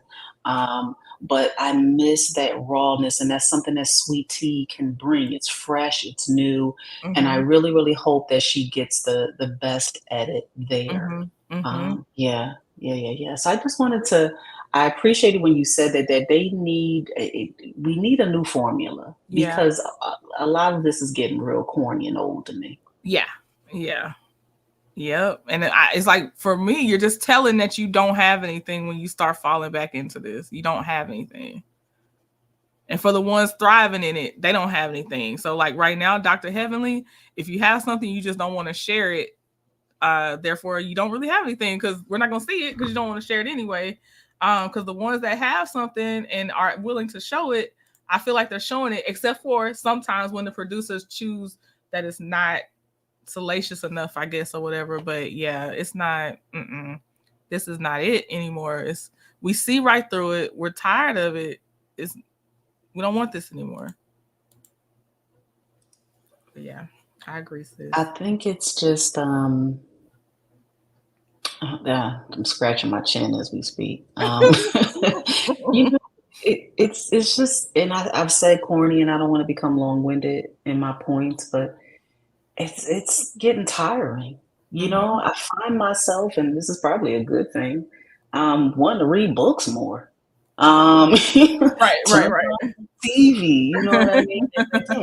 Maybe this is just the cycle of how things go, but it's just, we're looking for something new and fresh. And it's bad when the reality shows that we used to like lean and glean on and look for the shade and all this other stuff, it's becoming equal to Love and Hip Hop. Yeah. Why are we throwing drinks at people? Why are we, you know what I mean? Why are we dealing with revenge P? Or not addressing it, right? It's just so weird. I would have loved to have seen, even with Kiki, more of her ups and downs. But I think and I do believe, because a lot of these reality stars says, "What I filmed it, I filmed this, I filmed that." But I'm wondering what nuggets are missing on the cutting room floor. Right. So, yeah, I say all of this. I'm put a bow on it and use these little military terms y'all be using. I think I've addressed the long pole in the tent. Let me think of what else. The granularity of things. Look, give me everything that's on your mind, because unless somebody else hit this link, I'm up here just like, now what else am I talk about? Okay, now let's talk about this. So it ain't really nowhere to be too long-winded on. I'm trying to. Okay, let's see here. Let me go on Jasmine Brand. Give it to us, sis. Let's see. Let's look at. Okay, so Shan says Heavenly definitely not showing real life outside of her daughter graduating, and in my opinion, that storyline was slightly fabricated too. I agree with you. Dang. I agree with you. like her not knowing that's where her daughter gonna go type fabrication. I could see that. Like she probably did already know where she was gonna choose to go. I could see that. As a married woman, you're married as well. There are many married women in this chat. We know that there's peaks and valleys in every marriage. And I'm not saying that you have to share everything, but for someone who said, now, mind you, I am a Heavenly fan now. I'm very disappointed, and I'm teetering towards not being a Heavenly fan after some of the things that I saw. Because I'm loyal to a fault. And when I say that I'm your friend, and I'm gonna hold you down like 4 flats. And when you do something like that, Rodney was like bringing the points. Rodney the voice brought the points. Yes, he did. And for him to see through it as a man, right? If you my friend, you my friend. Now, I'm with you when you right. But what they didn't handle Quad with care. Right. And I know that there's not a lot of Quad supporters on, in the chat. But there's sometimes you got to take a couple steps back and say, man, that was pretty jacked up. And, for those that believe in karma and stuff like that, if you see it, you see the same thing. They did the same thing to Mariah Huck. And who's going to be left? Like, if you're not on the team, if you're not on a team, who's going to be left on this show to be a reality star? Right. As soon as you make somebody mad, who's going to be left? Now, if they decide to go after Heavenly, who going to have your back, girl? I don't know. Heavenly back. I think it'll be enough to outvote the people that don't. It won't be Jackie. Oh, you think Jackie won't? I was gonna say only Jackie, possibly. No. I do not believe it'll be Jackie. I believe it will be because Jackie is Team Jackie. Okay, sis, I got you. Yeah. Now, if I'm wrong, but I don't like it, and I do believe that they're friends outside of the show. But when it comes to her brand. Exactly, but do we expect Bravo to handle anybody? True, Shan. She said exactly, but do we expect Bravo to handle anybody with care? I honestly don't. I mean, they even got rid of Vicky. Vicky was, the OG, and they even got rid of Vicky at this point. I don't, and I don't even see. But for me, I'm not even talking about the Bravo and Bravo producers. It's the actual interaction of the cast that I'm more thinking of when I think of it. But yeah, I don't expect Bravo to necessarily handle anybody with care. Yeah. Naomi says, don't understand why folks were surprised about how Quad was handled. It was par for the course. I saw nothing wrong. Can I tell you? I mean, for me, that's what majority of people are on, is what Naomi, what you're saying. So I know their points. It was very, like, I don't know if you just said the word refreshing, 41 Fit, but it was refreshing to just hear Rodney the voice on his explanation, because he don't even like Quad. He don't even like Quad. But the points he was making, I'm like, they're fair points. Now, Quad's done dirty, so unfortunately, you kind of can't choose how people respond back to you once you do dirty. I understand that. And a lot of people are like, look, Mariah's hands weren't clean either. So that's why I'm like, for one, I have no team on this. But it is very still, I don't know how to put it. Honestly, I almost have to say, go back and see what Rodney said, because the way he put it, I haven't seen anybody else really try to break it down and talk about it that way, especially when that's not even his person. He ain't even, he's there for, he actually likes Heavenly. He loves Heavenly, I believe. So it was very interesting to hear his points. It really was. I But agree. I ain't gonna sit here and be fighting for Quad because I ain't got enough in me to fight for Quad. I just know I still felt icky. Even if she did wrong too, I still felt icky about it. Yeah. I think there's an argument to be said about, I hear a lot, like, we even hear content creators say that they're, for the show, right? Mm-hmm. But there's something about like, for instance, your interview, what you just did, right? Your interactions alone with Sweet Tea, there was a connection there, right? Mm-hmm. And there's something so palpable that you can see and feel and touch in some of the relationships. Like, for instance, a lot of us have said that we miss Quad and Mariah's relationship. It was so raw, so authentic, and fun to watch, right? Yeah.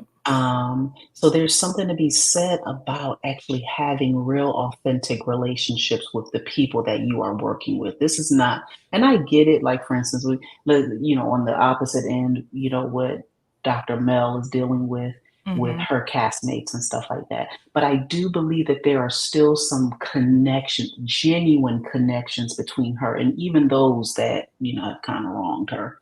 On Love and Marriage Huntsville, right? There's something about knowing the person or having a connection with them. So to hear terms like even Heavenly has said it, this person's good for the show. Quad is good for the show. No, but is she your friend? You know what I mean? Is there a real and raw relationship, or has the definitions of friends changed? Right. Right. I'm about to bring up Shan with us real fast. Come on in, Shan. Bring up your other Taurus. Is that you? Yep, that's her. Okay. Yeah, because I was like, that's too much typing to be doing in this conversation because I got something to say. Because I am not a Quad fan either, but I feel like they did do her wrong. However, I always got to throw that in there. However, Quad, I'm not going to say deserves what she got, but she got what how can I put it? Karma. That's it. Karma. And I'm not able right now to really talk how I normally talk because I got company. But gotcha. It's karma because this is the exact to the T thing. Like, it was cringy watching it because it's like, dang, Mariah all over again. But, and I keep seeing people say Quad wasn't behind that. Yes, ma'am, she was. Her and Quad was into it, and Quad kept bringing up all these rumors. I'm not gonna say them because I don't believe them, and they both were throwing stones back and forth. But Quad's whole thing is, I'm finna dethrone you. That's what my opinion was. I'm about to dethrone you, sis. You brought me in. Now I'm finna take you out. That's how I felt that was. And in so many words, I don't expect Bravo to help anybody, but I don't expect. I think just like everybody keeps saying, like, it's a lot left on the editing floor, and Bravo is not protecting anybody. They don't really. The only thing they want to protect is that dollar. So if they can figure out how to redo something and bring it about, that's why the other day in the Mariah interview, Mariah like, nah, I'm good because I see the way that this is going. Y'all turn this into a Housewives, and that ain't what it was supposed to be. Because I keep trying to remind everybody, I'm a day one watcher. From the first pilot, I'm a day one watcher. Okay. This was a show about all friends that knew each other. They all knew each other, just like Atlanta. That's why Atlanta was better than most of the other franchises because they knew each other. And at first they were only bringing in girls that they knew. And once you start bringing in complete strangers, it gets different. The stranger not gonna have no care for you like people that you know. And what Quad failed to realize is, baby girl, your friend was the one you got rid of. And that's what she lacked in that moment. And I watched her and Carlos, and I felt like she's still not understanding what she brought upon herself. because they did you wrong. They did do it wrong. However, you brought it on yourself because you did the same exact thing to your friend who's still not backing you in the public, which I was like, dang, because I would have went, they go low, I go to the basement. So I would still be jabbing when I could. And she didn't even do that in that interview. Yeah. And I know why she didn't do it. And with one thing that Quad will never have is a check as long as it's on there, which that Mariah will have. And that's the one thing that you can't get from her. She's still getting paid while you sitting on your couch, episode to episode getting paid, while she getting paid for the episode every episode. And that's something that you can never have. None of them can never have that because that's hers. Mm-hmm. And I'm just like, I feel like Married to Medicine was a really good show. It was really real TV. And they were friends, or they thought they was friends. They was friends, all of them. Jackie Simone, Quad, Mariah. And only thing about Quad that I used to like was Miss Quad. She got it. She got it. Hey, yep. that was, I was walking around saying that. I don't even really care for the girl. Never have.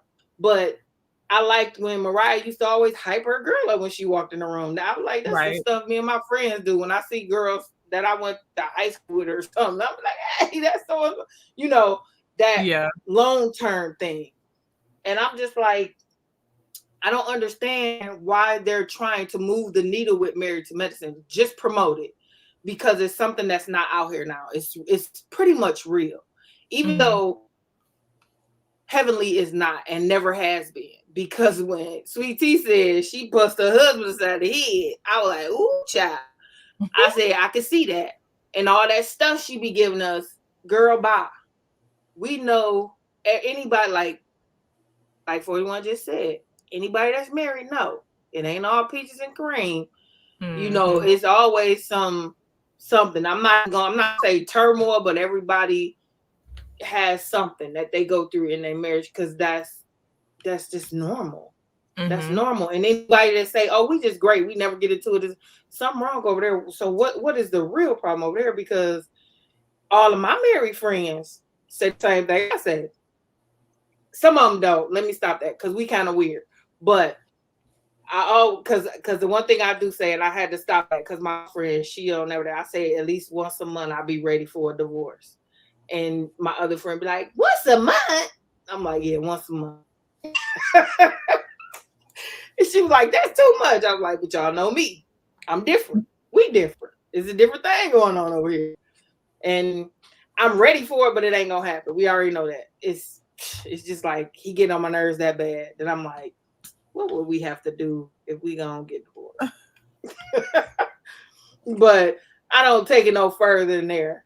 And the other day when I said it on the phone, one of my friends, he looked like, for real? But it's just like Married to Medicine is that real for me because really in all that we've been seeing a real couple stuff. Like everybody forget how Simone and what's his name? Cecil. Yeah. Cecil. We thought Cecil did not work for years. Even though when he first came on, they always said he was IT. But I'm like, when do he go to work? What do he do? And then Big Country, which is Curtis, he's just a coach. Well, he was just a coach or gym teacher or something like that, I thought. And I'm like, that's a good thing. And he works with kids. And I was shocked to know that he didn't want any more kids because he works with kids. And most people that work with kids like kids and want them. So I was like, But that was real. Even though right now, these days, we're not getting much real from Jackie. Because all that stuff she showed and what's out here in the rumor mill is really like, wow. I would have never gotten that from her. But yes, I would have because I remember in the beginning when she used to do all her health stuff and running, she did always kind of body shame people. If you go back and watch the beginning seasons, the first 2 seasons, she would always do a run or different stuff like that. And I believe Toya was on the receiving end of that because Toya was not in shape like she is now. She couldn't go play tennis for 3 hours. So, because like I said, day one fan, and I think if they switch the show up, I'm gone. Just like I was an Atlanta fan day one. Nene with the bad haircut and the regular nose. And once it started changing too much, I'm out. I haven't really watched it. I get an episode here and there when I hear a review and it's like, oh, I want to see that. I just want to see something happen. But as a watcher, like I'm a regular watcher of LAMH, no, I'm not. And if they do that to my Married to Medicine, I'm out. I even watched what was it, Los Angeles? I liked that. Why did it not come back? Oh, yeah, I remember. I saw a little bit of the first season, I think. Maybe because we didn't, some of us, not enough of us maybe stayed, but I did watch it at first.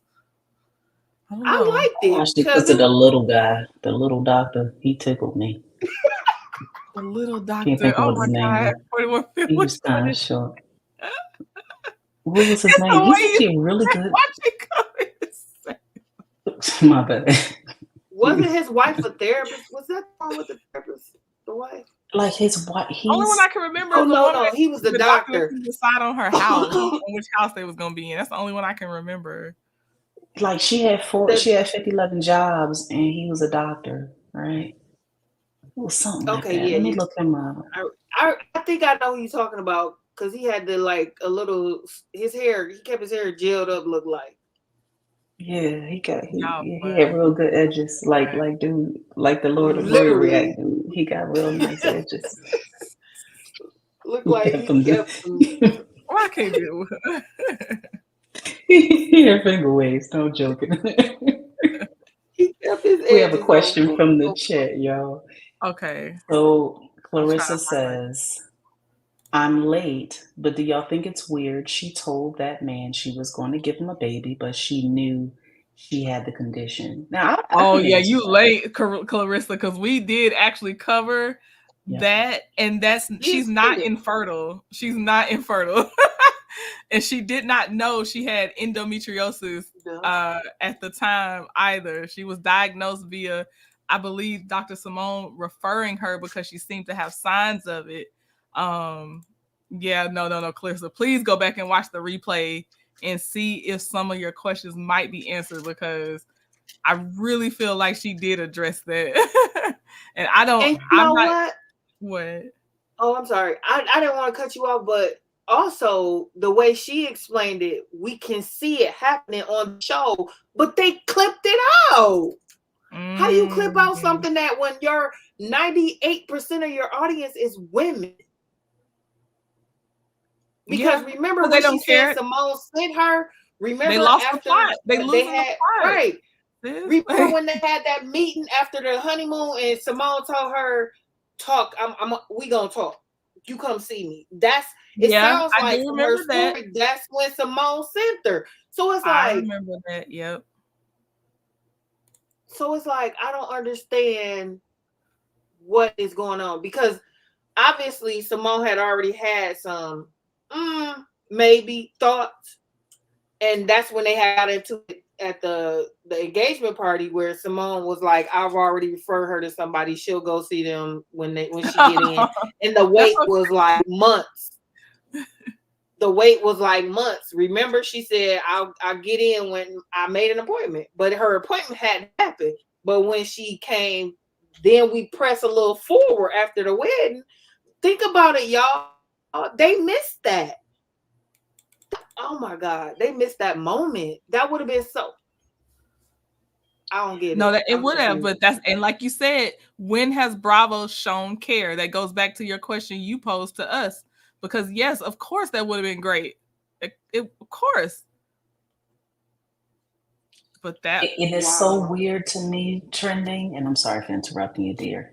You have two known OBGYNs, specialists of the very area and somehow, right? What the heck? Why are we missing kidding me? Right. I already knew where you were going. Like, come on now. This is dumb. Like, why would you even let this misconception live when you got these two women that specialize in this area?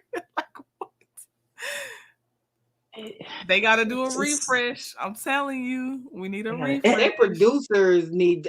We can produce the show better than them, because how many extra women would have clocked in to see that? Because our first thought is, well, dang, if she knew she had kids, why she do that to that man? Because that's the whole thing about Dr. G. I don't like him. But my thing with him was, Quad led him on about this baby. Now y'all bring somebody else on, and his next wife is leading him on too. Dang, he can't catch a break. But now that she explained it, it's like, oh, I get it. I understand what happened. I get it. They missed the mark again. Clarissa, it was a really good session. You will enjoy it though. You don't go back now, but you will definitely enjoy it. How I see it, say, yeah, because the newbies want to be real and the OGs want to create beefs to go viral. Exactly. Yeah. Mm-hmm. Exactly. We know they ain't this, Brittany. They ain't it. Clarissa said she was so aggressive. A lot of people, other people thought. Who was aggressive?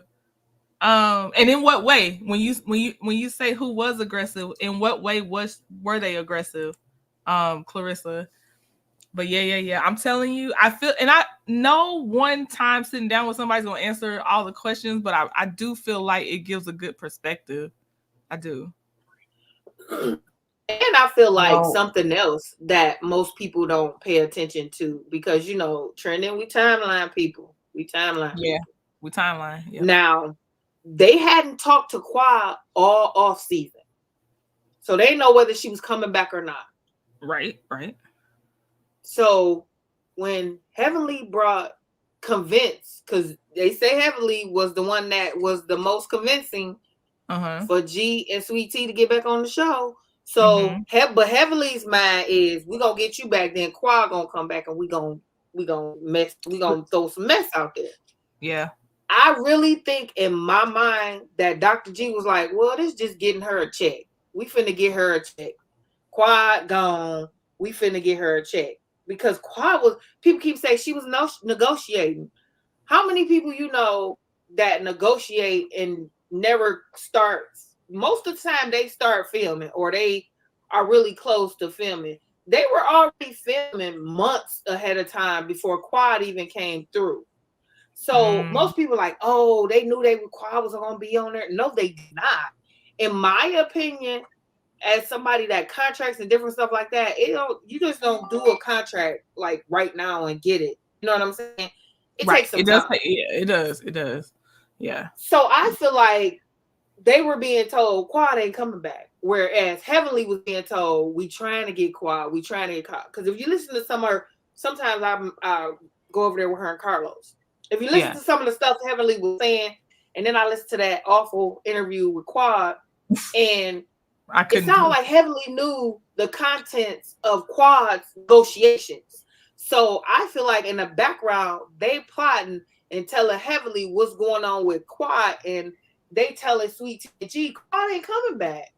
Quad ain't even signed the contract. You know what I'm saying?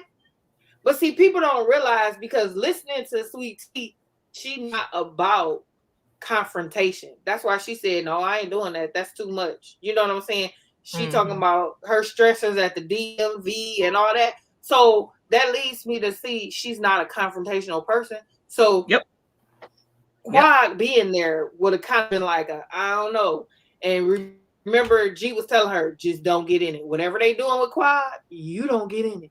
Don't be bothered. Before you keep going, Shan, Clarissa, now will be looking for you. So please, once you do replay, leave a comment, Clarissa, because I'm gonna be looking to see what you think after you watch I'll just say interview. After you watch the interview, let me know what you think then, because I really want to know, because it specifically is about her fertility, her endometriosis, when she found out, how she found out. So I need to know what you think after you watch that part. I do. And because you're not gonna be the only one. You are definitely speaking for a large population. And I just didn't like how, for me, I didn't like how Dr. Heavenly put that out there because I already feel like you're starting with misinformation on how you put that out there. Endometriosis is not an infertility diagnosis, you know, so I don't even appreciate how someone in the medical field threw that out there like that in the first place. But yeah, I want to know because that's how we are. We go around to see, okay, what's the new information, what's coming out, so I can develop my own judgment on this. So Clarissa, you let me know, please let me know after you watch it. Okay, sorry, Shan. But and another thing too that led me to, because I remember we first started talking about the endometriosis thing. I have a friend that has endometriosis, so I was like, she got 2 kids. Like, it's not like she can't have kids. It was that's like, why I'm disappointed in Heavenly. She just jumped on something and threw it out there. Like, why did you do that? Well, I know why. It's disappointing. I know why she did it. Yeah, because she was trying to, because she saw everybody saying, well, this girl go give him a baby quiet, didn't want to. So she like, well, let me take up for somebody who ain't talked to me in months, even though I didn't call her. Right. Oops, right. And that's why I was mad at that. Go ahead, 40. Oh, I'm so sorry. You go ahead and finish your thought. Oh, well, wait. No, I was just... Clarissa, just hit the back button. We started out this video with me interviewing Sweet Tea. It's on this live that you're watching now. You just have to go back to the beginning because that's what it was. The beginning was me and Sweet Tea talking. There was to that point, well, not to that point, but to ChrissyTyme, she said, I like me some Miss Quad, but her and Mariah together was unmatched. And we all said that.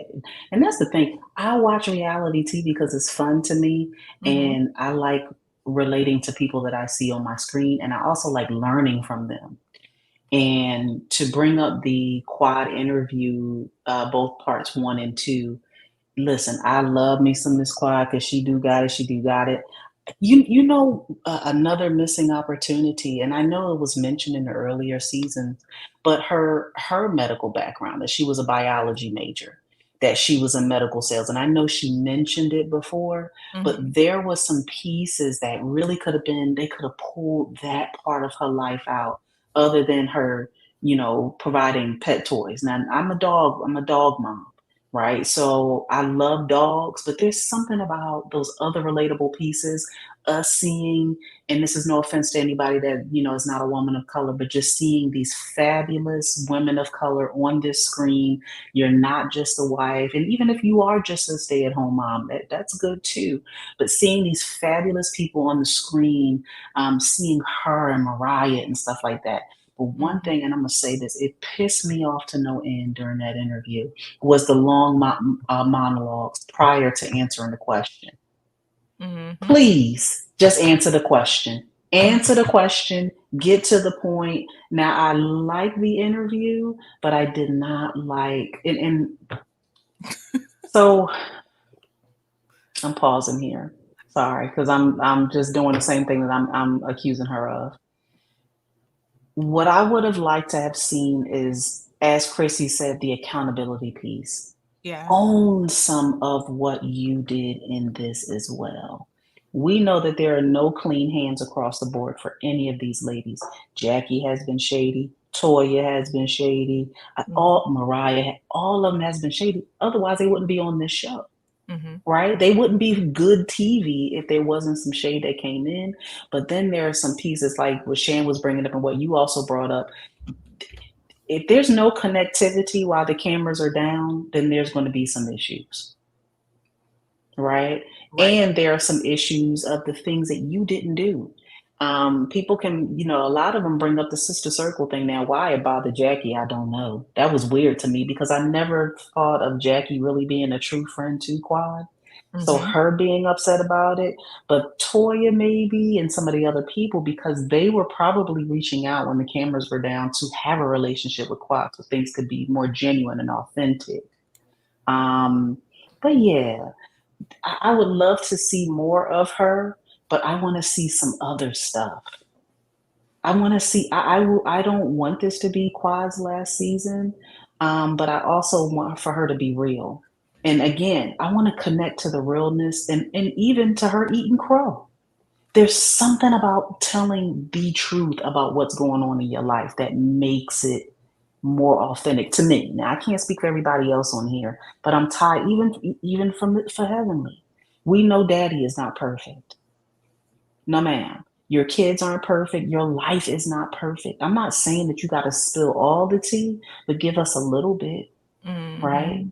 So anyway, that's all I gotta say. I'm done running my mouth, girl. Well, I'm gonna say how I see it. TV said what I was thinking, because I was not surprised when they did what they did to Quad, because they showed her saying, "I don't have an emotional connection to y'all." So how I see it. TV said, I didn't see the big deal about them asking Quad to leave.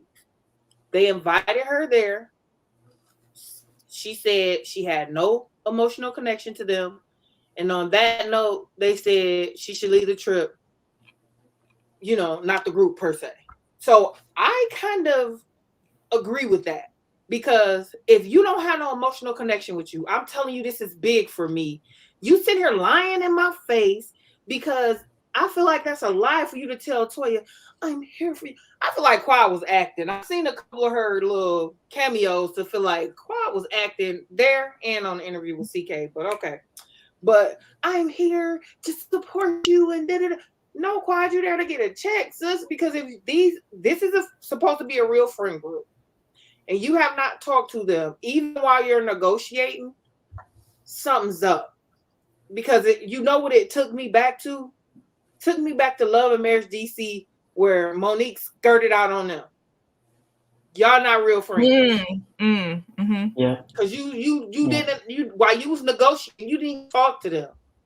Y'all not real friends. Then you didn't show up to their son's party celebrating him. Y'all not real friends. So girl, bye. Yeah. And I just feel like Quad is trying to do something else, because she's a circle. And I agree with Fit on the fact that Jackie, girl, why you mad? But Toya and Simone are the ones that, because like you said, they're trying to get close to Quad. Especially Mariah had left.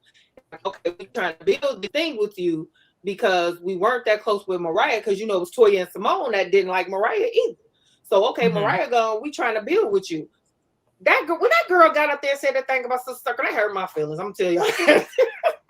The actual season that happened? Yes. Yeah. I was like, what?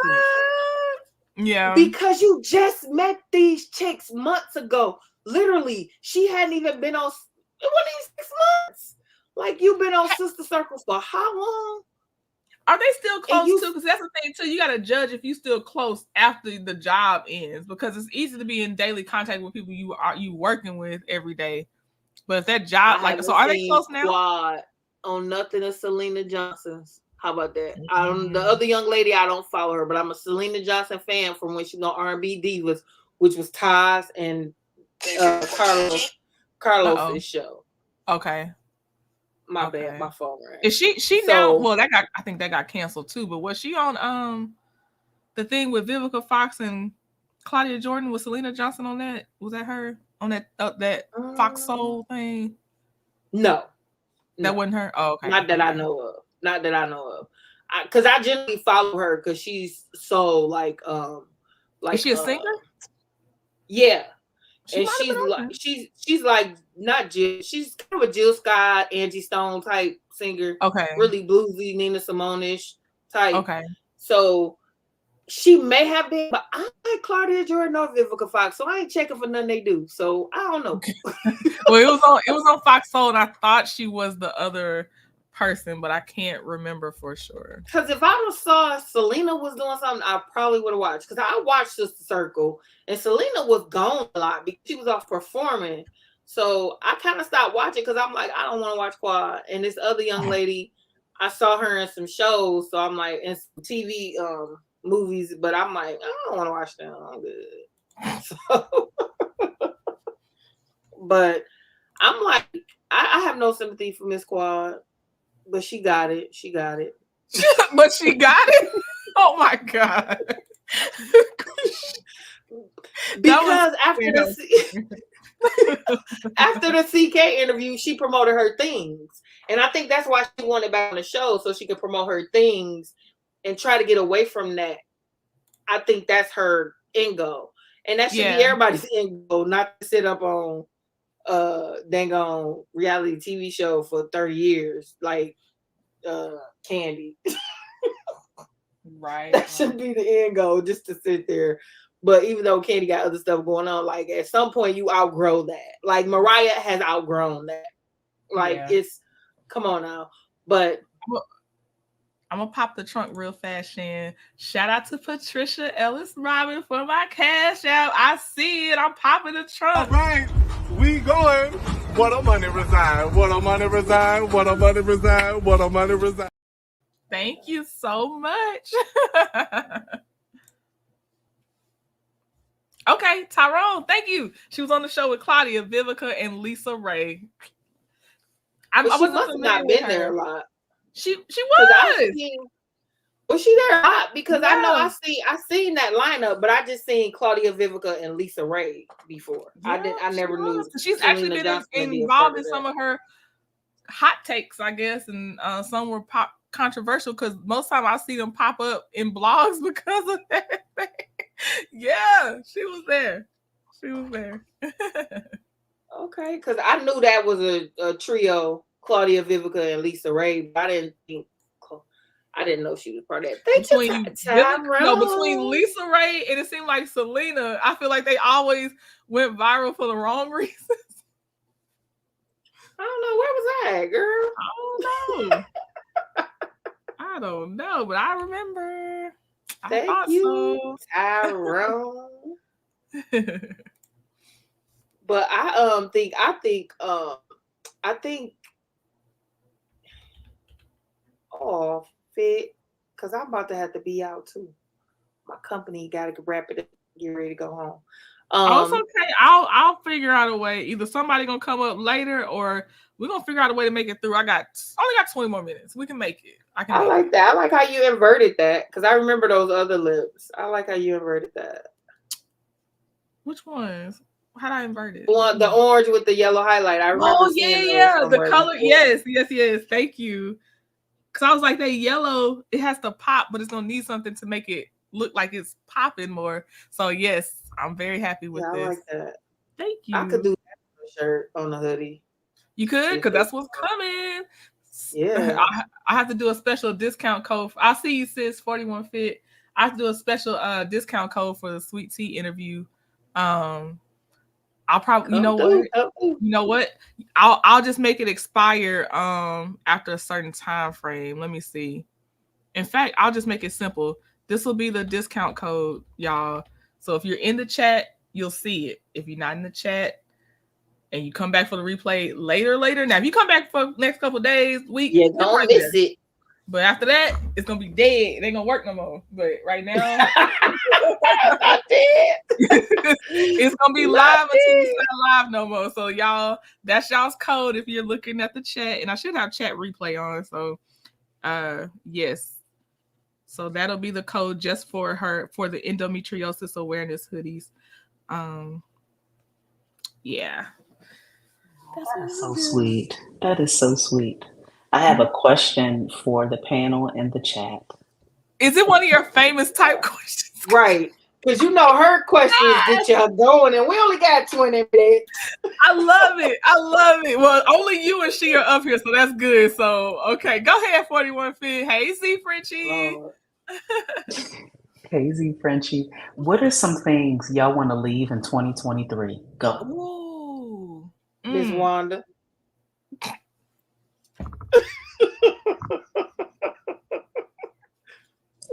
Speaking of, while y'all thinking of y'all answers, right, and y'all typing y'all answers, in the chat, let me, Shan, and Trenda know the next time she get up on Beyonce's internet and wants to cook another thing. Do y'all want a Shan and 41 Fit commentary? That's exactly why she gotta go. Them damn chitlin dressing, she gotta go. Y'all, we should have a standing Like, not on all of them. It got to be the right subject. It's got to be, maybe it could be just the food stuff. But yes, y'all, you and Fit have to come back just to give the replay of what she's cooking or something. It's got to be that, because yes, we need that in our lives. That was one of my most popular videos of the month. Yeah. It gotta go. Lord have mercy. That's the first thing popped in my head with this chitlin dressing. Gotta go. Jesus. When it dropped down like a tentacle, it flopped. See, I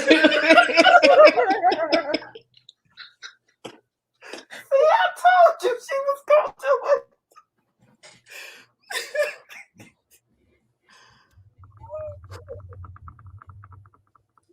Then we gonna have to pray. She gonna start the next egg or whatever recipe.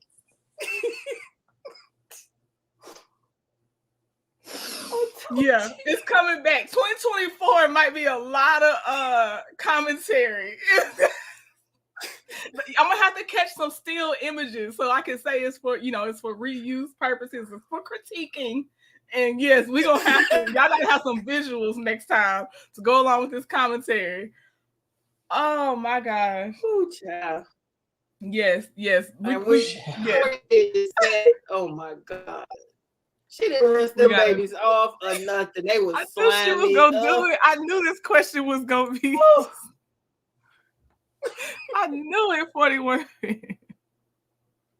I said, here we go. Ooh, that was the first thing popped in my head. Oh, Miss Wanda. Chitlin dressing. Ooh, child. Golly. I'm like, making my stomach turn just thinking about it. I'm like, she picked the worst of the worst. We'll start the next panini with that thing. You said she'll start what? She's gonna start the next panini with that thing. No man. And when y'all talking about that same wash rag, I was done. I said, no, don't. Oh, Wanda, why? What's that song? Hell to the no, to the no. Hell no. And just to mention that earlier, after I washed dishes, to wash down my counters, I made a new pan of dishwater, dropped that rag in there, soap it all up, then wipe down the counters. Not just run a little water on it. I can't. No, y'all saved me. I still knew everything that happened without having to be there to see it. I was like, I appreciate it. Oh, that was the nastiest thing. Wait, did she cook anything in the past? Let me look. Let me see. Y'all, we can have. I don't think she's ever been that detailed with it though. She's always been in there cooking or show pictures, but that was some cooking tutorials. Wonder bread. What about the John? Sorry, Philly. What about when she catered? Remember she catered and everybody was talking about how bad it looked? Let me see if that's on there. I didn't even know. I didn't know. Yeah, she showed shots. They was talking about how her macaroni or her macaroni looked. There you go. What's her show enough? Show enough, Wanda. Show enough. What did they show enough on leave you behind? They named it something in that chat. It was like show enough. It was diabetes. Nasty, I think show enough nasty. Show enough nasty was one of them. Oh, wait, no. Wait, she got this something from November 20th of 2022. I don't know what let me turn the volume down. Is that chitlin? Let me see. No, it looked. Oh, her oven don't look tight at all. Oh, what is this? I want to. You know, the 22nd is the day before Thanksgiving. Yeah, she did something. It looked like macaroni and cheese. So this looks legit. Let me look through the internet. Oh, one second. what is this? Hope that code is gonna be for these current yellow lips. So just so you know, I don't want you to be like, Trina gave me this code. This don't even work. It's gonna be for this one that's coming out for the hoodie for the endometriosis awareness. Just so you know, Hope. But I appreciate you already being ready to support me. I definitely do. Definitely do. And hey, Miss Denise. Okay, I'm gonna finish up on the shadow. This is not done because I still gotta do her ribbon and the reflection of the ribbon, but I know I have to give myself a stopping point. It's so hard once you get started to stop, but I know I got responsibilities. I hope to see y'all at the watch along that's coming up. We still got 14 minutes, just so y'all know. I gotta go though. That's why my phone was ringing. They looking for me. Okay, Shan. I appreciate you trying to see y'all cling on in as long as you minutes. could. I know this has been a truly busy 2 weeks for me. I cannot really wait until Tuesday because things will slow down tremendously. I've been so busy. Gotcha. And Well, I'll I see appreciate you ladies you in the half. holding it down. I will see you later, Shan. Okay, bye. Bye. Oh, I'll still answer your question, 41 Fit, okay. Although you are crazy. I'm hoping to leave the insecurity stuff behind. That's what I want to leave. Like, even what happened today earlier, like, just I want it to be more just like, you're ready, just enjoy the ride, you know? So like the insecurities about what you can and can't do, I want to leave that into 2023. Tay says you want to leave Carlos King in 2023. Hey, I'm with you, sis. Carlos King. What was the nickname again? Carlos Lips. Carlos Lips. We gotta put that in there. We gotta put that in the dictionary, the nickname dictionaries and whatnot. Right. Carlos Lips. So for the rest of the chat that's still here with us, she also said the Scots. Oh, I see it. Tavia said the Scots. Yes. What are some things y'all want to leave in 2023? So far, the Scots, Carlos King, Uncle Wander in her chitlin dressing. What are some other things y'all would like to leave back in 2023? Oh, and what Trendon said, the insecurities. Yeah. Yep. Indeed. I'm hoping it just. Oops. Okay, I'll leave them here. I don't know what's going on with Photoshop anyway. So the color palette's done. It's gonna be the ribbon, some bling, and a reflection. I think that'll be it. But it's almost done. It looks so good. It looks so good, Trendon. Thank you. Oh, amen to that, Denise. Okay, so Purple Queen, Professor Purple Queen says Martell. Amen to that. Martell can stay. Yep. And stay. I can't read yours, Simone, because I don't want to bring in content creator stuff. Yeah. Miss Denise said, I want to leave B Cancer behind. Amen to that. Amen to that. Indeed, yeah, little buddy, yes. Little buddy.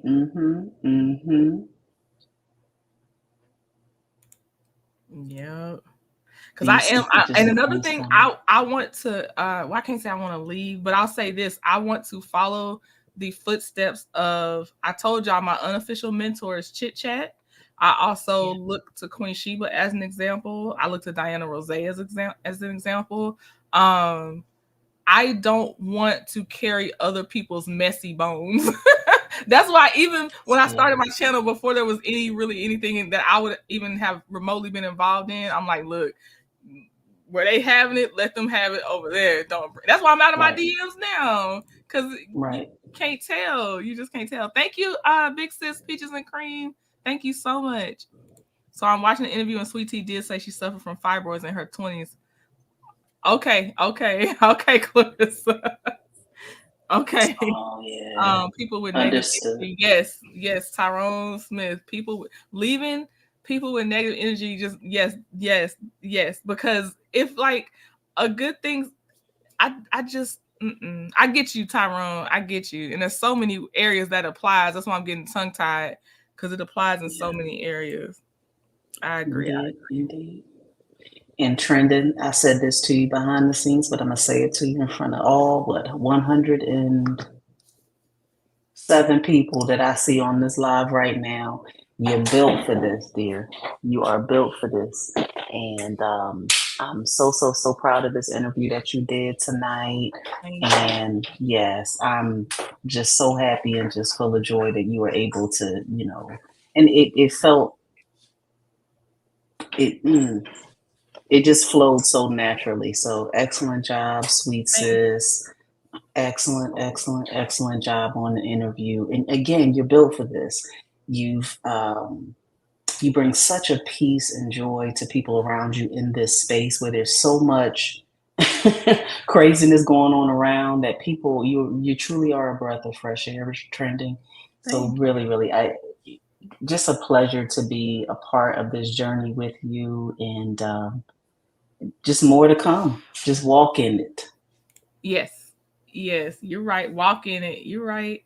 And for you, sis, I speak the content and whatever comfort level you need for your channel as well, so you can continue to grow and follow your passion and everything. Because we just here to lift each other up. We can all succeed together. There's enough space for everybody. I received that.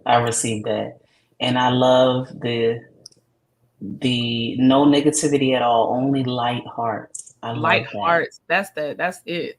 First, last, light hearts. Yeah. Purple Queen says, being too trusting in people who can't stand by their word. I know that's right. Oh, yeah. Professor Purple Queen, yes. Trust, yeah. Yep. Yeah. And I also hope for discernment for all of us as well, so we can see through it early, so we ain't got to deal with the BS later. I definitely hope you pick up on it fast, so you ain't got to deal with that pain and everything later on. You can walk away early. Yep.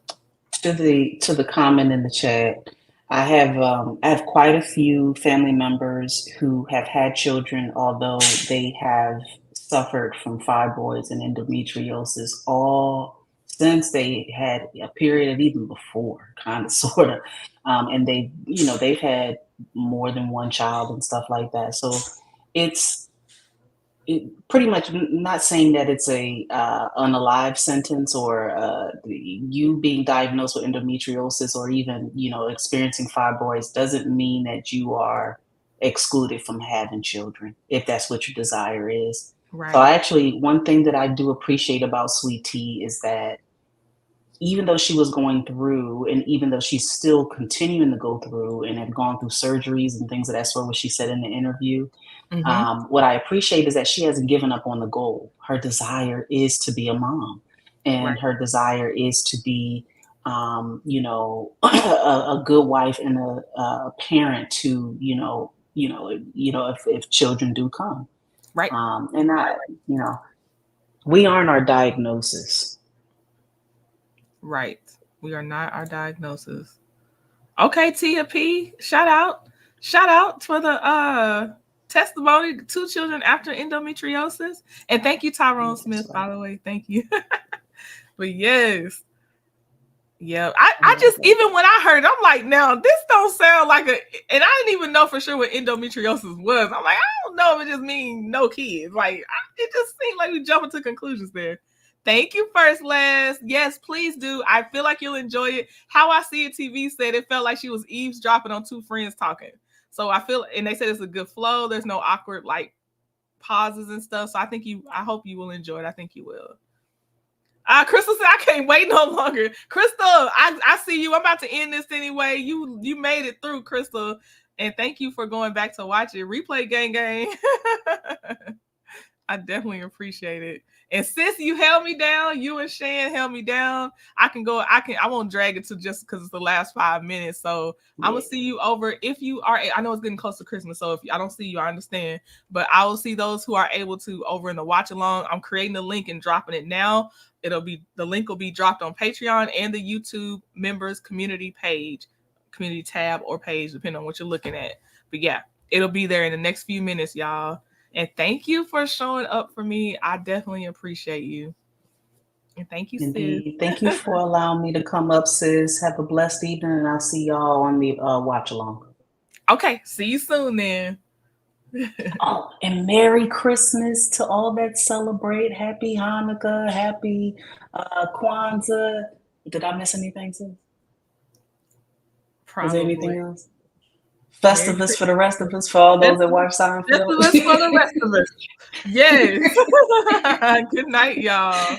Good night. Yes, they can cause. They're just not an immediate. You are not able to have children just because that's the diagnosis. That's all we're saying. It can.